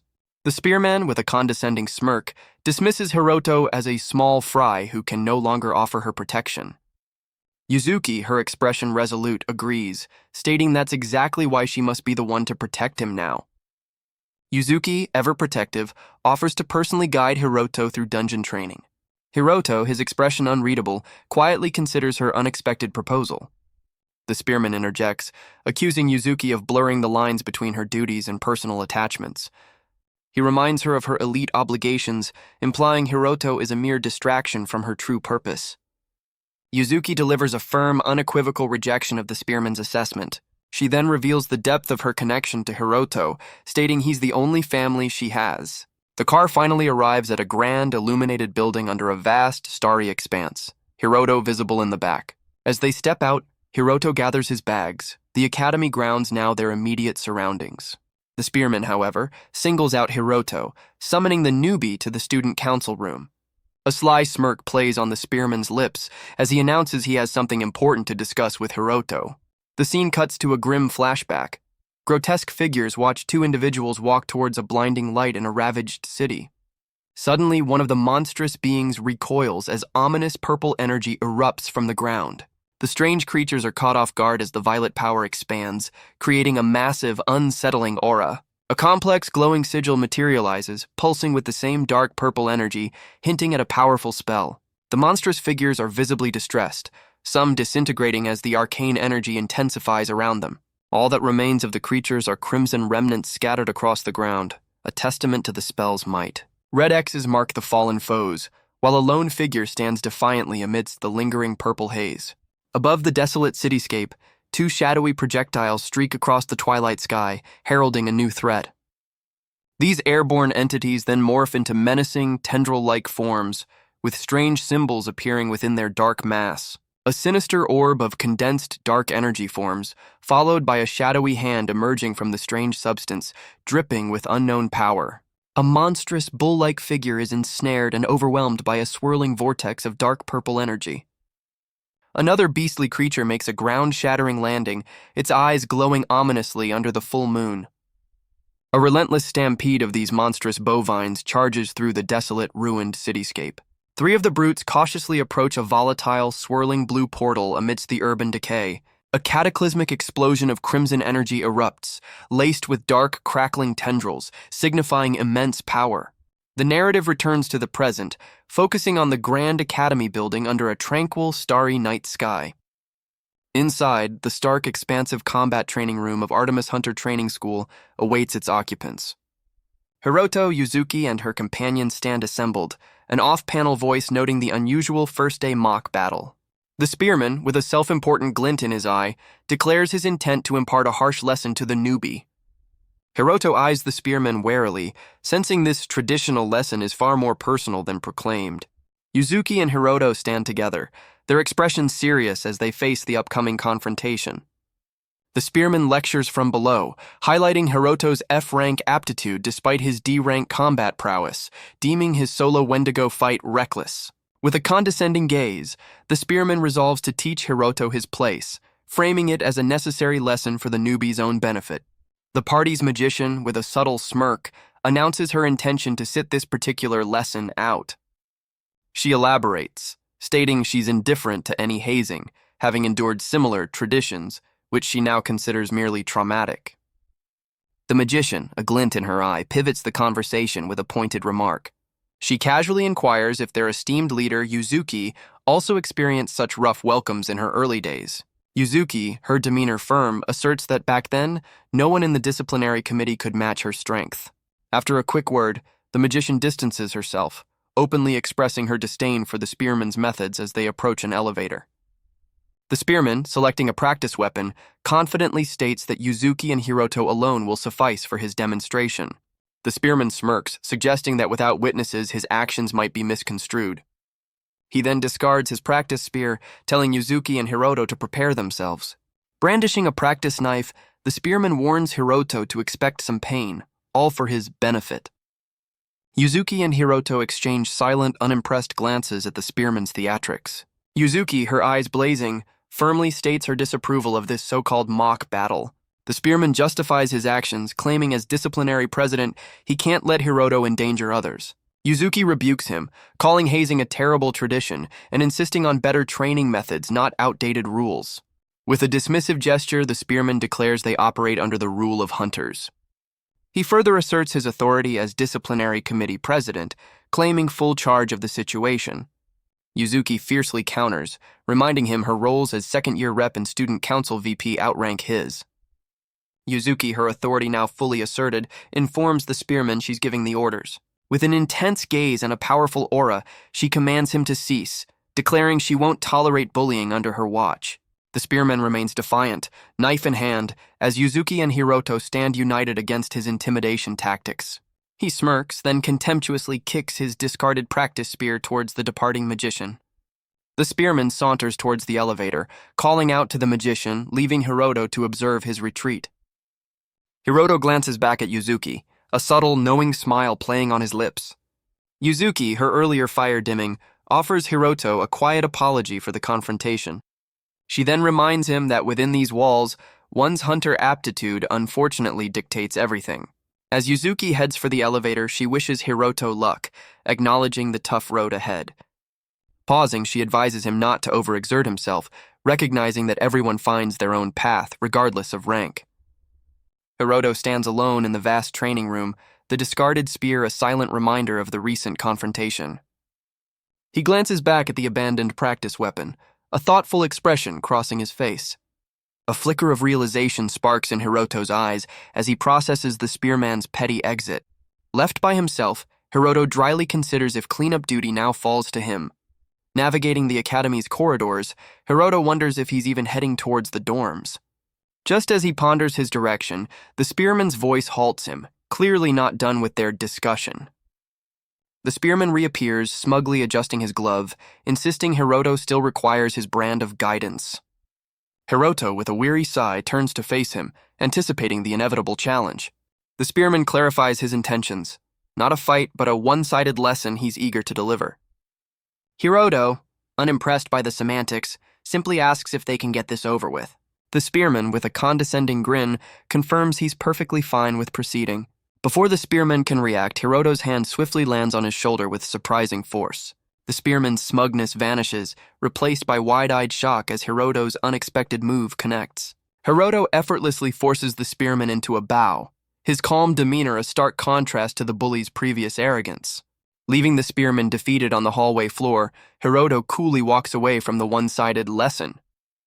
The narrative shifts to a flashback, introducing a newborn named Ogaichi Kazuya, held by his parents.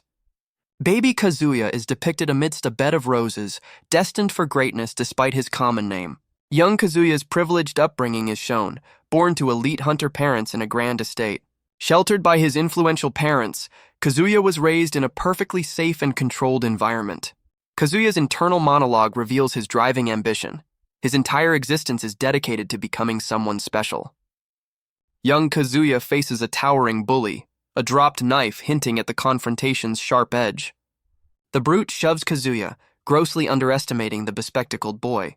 Kazuya, with startling force, sends his much larger aggressor sprawling.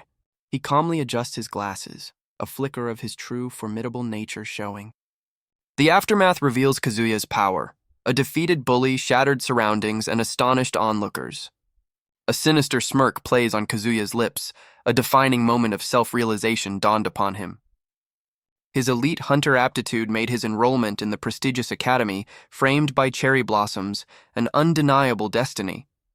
Even within the elite school's rigorous training, Kazuya effortlessly outclassed his numerous peers.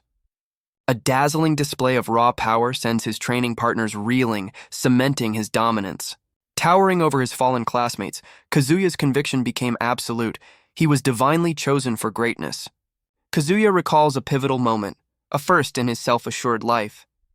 He encountered Yuzuki, recognizing her as someone possessing even greater talent than his own.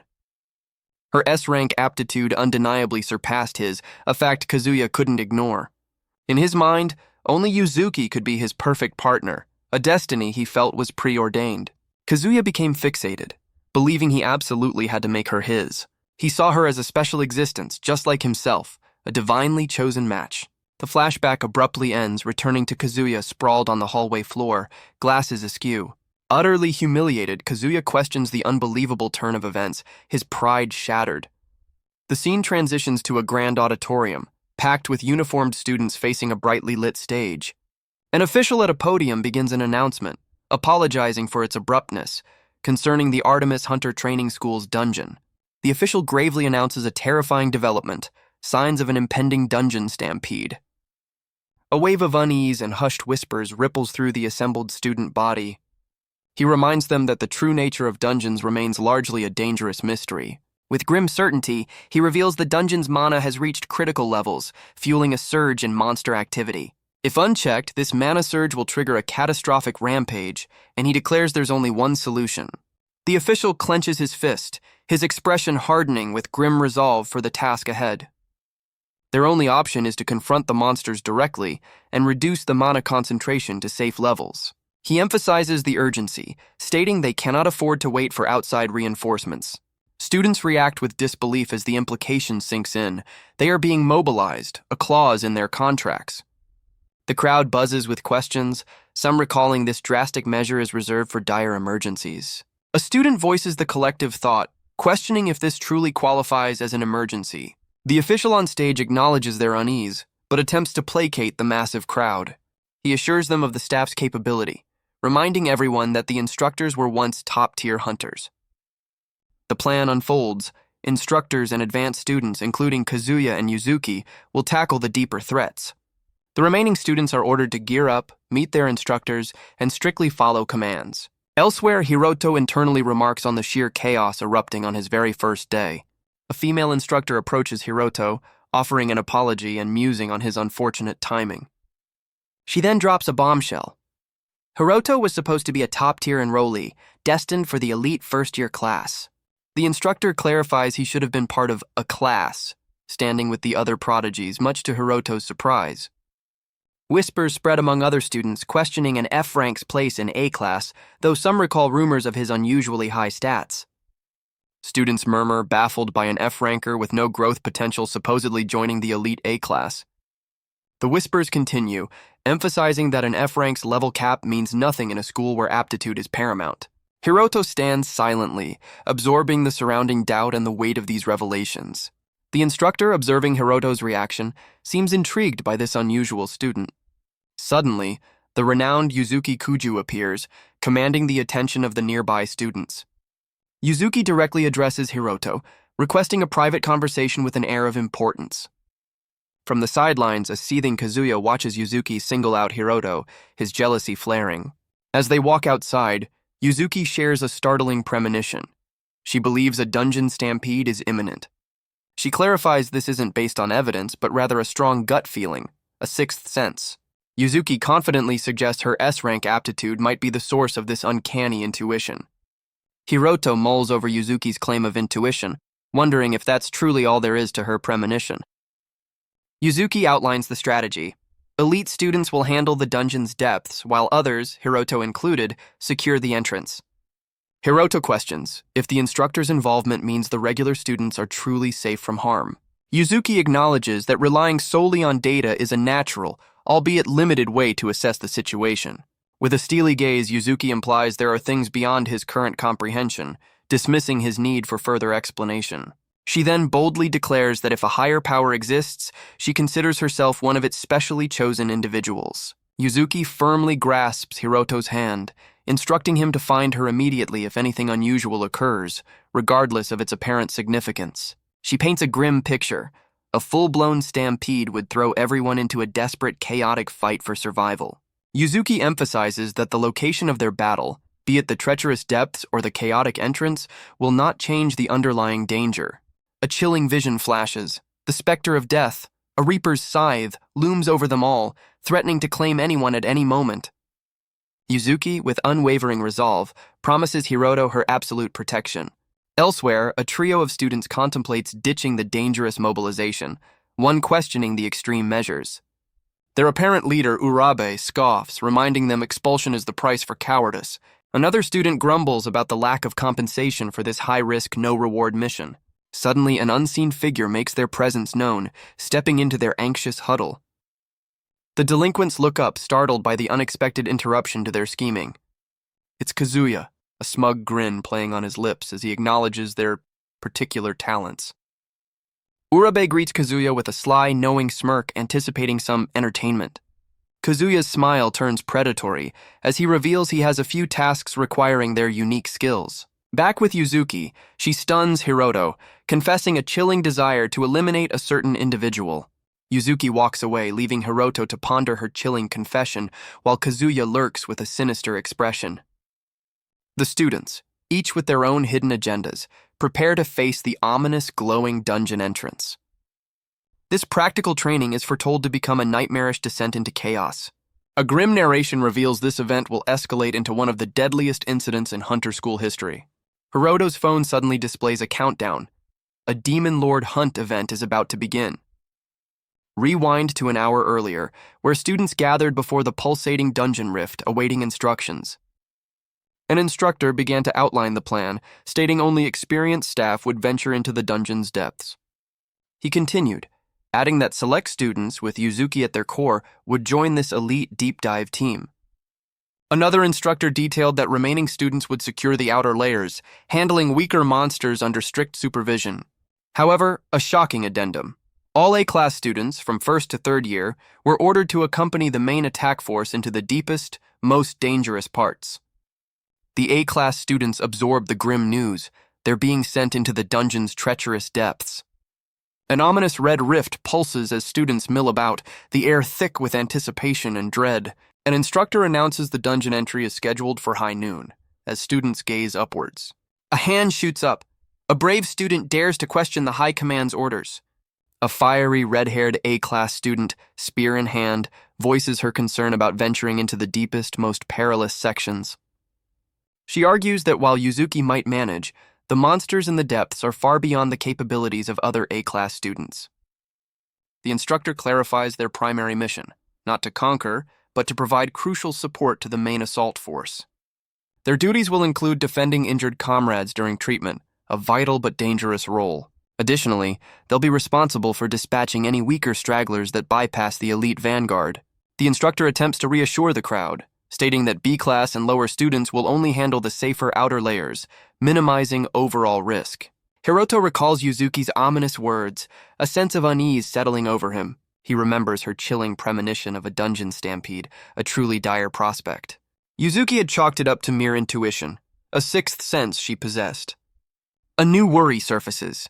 If her premonition is true, isn't Yuzuki herself in grave danger? The grim reality of potentially witnessing a comrade's demise weighs heavily on his mind. Yet, he also remembers Yuzuki's fierce vow to protect him, a promise that now feels even more significant.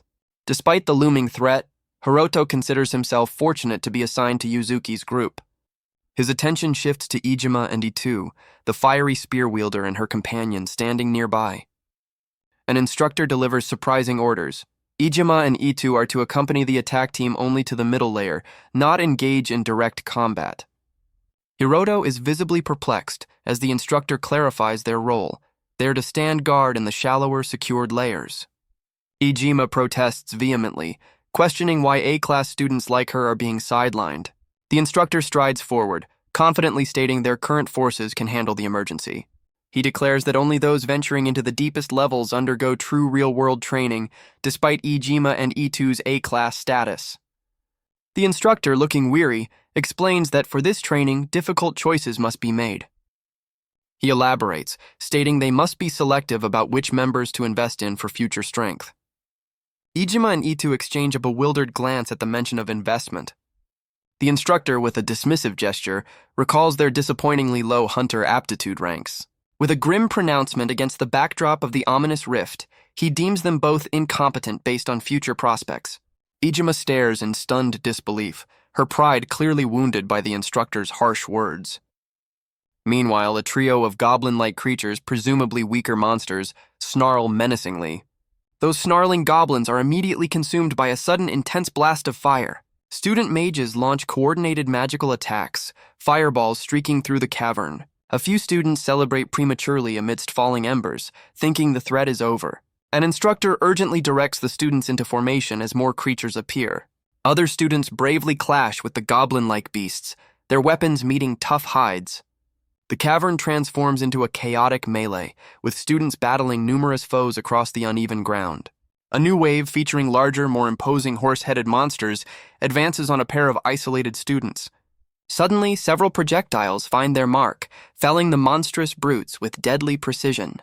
A mysterious cloaked figure stands amidst the fallen creatures, an arm raised after the swift takedown. The figure is revealed to be Kazuya, a confident, almost predatory grin on his face. Kazuya, with a manic grin, rallies his equally unhinged-looking cronies for a brawl. His squad leaps into the fray, a whirlwind of blades and reckless abandon against the remaining goblins. An instructor watches Kazuya's group, a flicker of understanding in his weary eyes. Another instructor smirks, noting Kazuya's crew boasts the lowest behavioral rank, F, yet undeniable power. The first instructor concedes their combat strength is undeniably A rank, despite their atrocious conduct. They muse that Kazuya's group, talent-wise, should have been scouted by elite hunter guilds.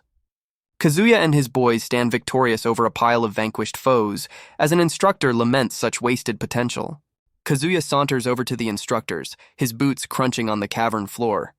He casually addresses an instructor as sensei, only to be curtly told to use instructor. Kazuya, ever the charmer, brushes off the correction, declaring his group's intention to operate without orders. The instructor's face hardens, questioning Kazuya's blatant defiance of his command. He bellows, demanding to know if Kazuya intends to go rogue once more. Kazuya, turning his back, reasons to his crew that weaker allies will only hinder their combat effectiveness. One of Kazuya's smirking cronies chimes in, suggesting their independent monster slaying is all that matters. As instructors lament their uncooperative nature despite their strength, Kazuya's group boldly declares they'll operate independently. The weary instructor sweats, the stress of managing these delinquents clearly taking its toll. He attempts to reassert his authority, declaring he won't tolerate their insubordination, but is cut short. A calm, spectacled student named Umichi intervenes, placing a reassuring hand on the agitated instructor's shoulder. Umichi whispers to the instructor, reminding him that Kazuya's group possesses top-tier abilities within the academy. With a confident smile, Umichi proposes he take charge of Kazuya's unruly squad, forming a specialized command unit. The instructor, swayed by Umichi's logic, acknowledges the validity of his point and the relative safety of the shallow layers. Umichi, with a reassuring smile, confidently tells the instructor to entrust Kazuya's squad to him. Kazuya's crew, led by a self-assured Umichi, look ready to cause some organized chaos. Meanwhile, Hiroto and Yuzuki prepare for their own mission, their objective lying deep within the middle layer. The cavern glows with an eerie blue light, emanating from large, crystalline formations. Umichi and an instructor traverse the crystal-lined passage, their destination confirmed as the middle layer. Urabe, one of Kazuya's cronies, sidles up to Umichi with a question. With a knowing smirk, Urabe seeks final confirmation. Will Umichi truly introduce them to his influential father if they cooperate? Urabe clarifies his interest, reminding Umichi that his father is the chairman of a top-tier hunter guild. A brief flashback shows a young, silhouetted Umichi standing before towering structures, hinting at his powerful background. Umichi, with a stern expression, assures Urabe he always honors his commitments. However, he reveals a crucial detail. They will all become members of the Black Dragon Fang Guild. Umichi, adjusting his glasses, coolly explains their future responsibilities will involve handling the guild's less savory tasks. Kazuya's crew chuckles as Umichi specifies their duties, including dealing with weaker hunters. Urabe seeks further clarification, listing potential dirty jobs like subduing rivals and eliminating threats. Urabe, a dark aura flaring, inquires if their assignments might also involve more permanent solutions to problems. Another of Kazuya's cronies grins, expressing no moral objections as long as the pay is good in the lawless dungeon. Umichi, with a knowing smile, informs Urabe that their first target is conveniently located in the middle layer. With a chilling grin, Umichi adds that their target is a woman and silence is golden. The sinister implication hangs in the air. Their demise will be attributed to a monster attack. Umichi gives his crew carte blanche for their upcoming task, and they're visibly thrilled by the freedom. Deep in the middle layer, Yuzuki and her team face off against hulking, crystal-armored monsters. Yuzuki darts forward, her sword flashing as she meets the icy brute head-on. An intense aura flares around Yuzuki, channeling her power before the colossal beast. She initiates her signature technique, air step, her expression one of fierce concentration. Glowing footholds materialize beneath her, allowing Yuzuki to outmaneuver the lumbering monster. A blinding series of sword strikes erupts from Yuzuki, carving through the creature's defenses. Her classmates, Hiroto among them, watch in awe as glittering motes fill the air after her display. Umichi's group, including a grinning Urabe, observes the battle from a distance, while Hiroto looks on thoughtfully.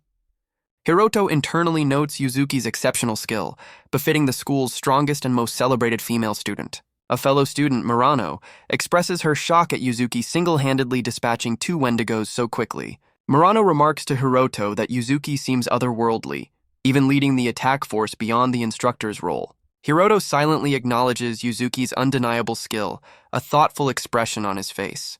Surveying the defeated monsters, Hiroto privately wonders if the praise for Yuzuki is slightly overblown.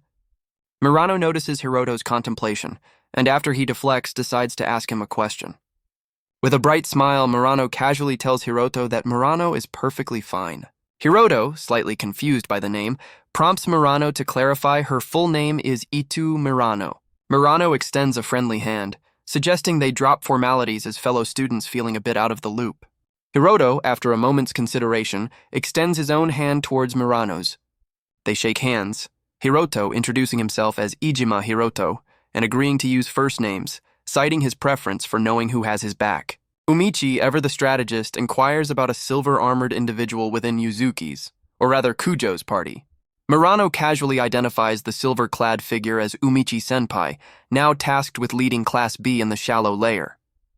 Hiroto ponders this information with a serious expression, while Murano looks on, a question mark practically appearing above her head. Hiroto, ever cautious, directly asks Murano if she genuinely wants to shake hands with him, catching her off guard. He reveals his F-rank status led to discrimination in his orphanage days, a pattern he sees continuing at the academy.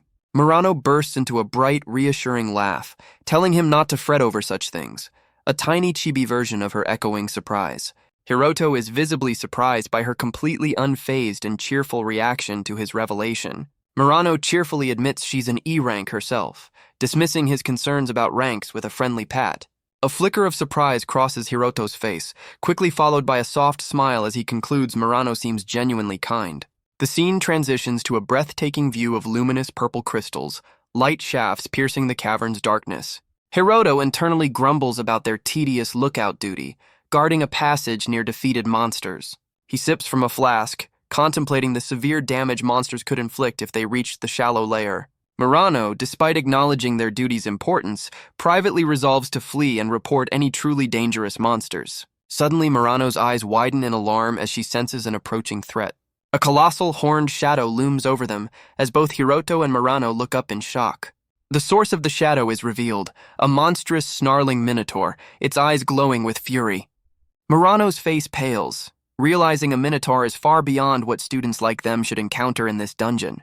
Hiroto coolly glances at Murano, reminding her of her earlier statement about running and reporting. Murano, trapped between the advancing minotaur and another appearing behind them, despairs that there's nowhere to run. Undeterred, Hiroto calmly draws a gleaming dagger, preparing to confront the impossible odds. Hiroto, dagger at the ready, declares it's time for them to take matters into their own hands, Murano just behind him. Without hesitation, Hiroto charges headfirst towards the monstrous minotaur, Murano following suit with her spear. Murano calls out, a hint of concern in her voice, as Hiroto glances back, his resolve unshaken. With a smirk, Murano questions if his heroic charge to protect her is a bit outdated, her spear glinting sharply. Stepping forward with a confident grin, Murano announces she'll handle this, her spear crackling with energy. The minotaur bellows, raising its massive club, as Murano stands her ground, ready for the confrontation. Murano executes a graceful leap, narrowly avoiding the minotaur's devastating club slam that shatters the ground. Using her spear as a vaulting pole against the Minotaur's arm, Murano propels herself further into the air with surprising agility. From above, Murano unleashes a rapid series of spear strikes, golden energy lances raining down upon the bewildered beast. The Minotaur stumbles back, visibly impacted by Murano's swift and precise assault. Murano, with fierce determination, continues her elegant assault against the hulking Minotaur. Hiroto watches, internally acknowledging her incredible skill and minimal yet effective evasion. She executes a breathtaking aerial maneuver, her spear a blur, narrowly avoiding the beast's counter. Murano lands with poise, ready for the Minotaur's next move, her agility on full display. Her spear technique, Hiroto observes, possesses an almost divine grace amidst the chaos. The Minotaur retaliates with a furious ground slam, but Murano deftly sidesteps the crushing blow, the beast grinning menacingly. Her spear strikes true, but only just manages to scratch the Minotaur's incredibly thick hide. Despite her valiant efforts, Hiroto notes her attacks lack the power to truly injure the formidable creature. The Minotaur swings its massive axe, forcing Murano into another desperate dodge, her spear proving insufficient. A trickle of blood appears on Murano as the Minotaur shows a hint of annoyance, the fight taking its toll. Murano, with a powerful downward strike, lands a critical hit on the Minotaur's vulnerable neck. The beast recoils in agony, while Murano, though marked by the battle, stares it down with fierce resolve. As the Minotaur stumbles away, Murano coolly judges they've bought themselves some precious time. Hiroto, recalling her E-rank status, questions how her seemingly simple attack managed to pierce the Minotaur's formidable defenses.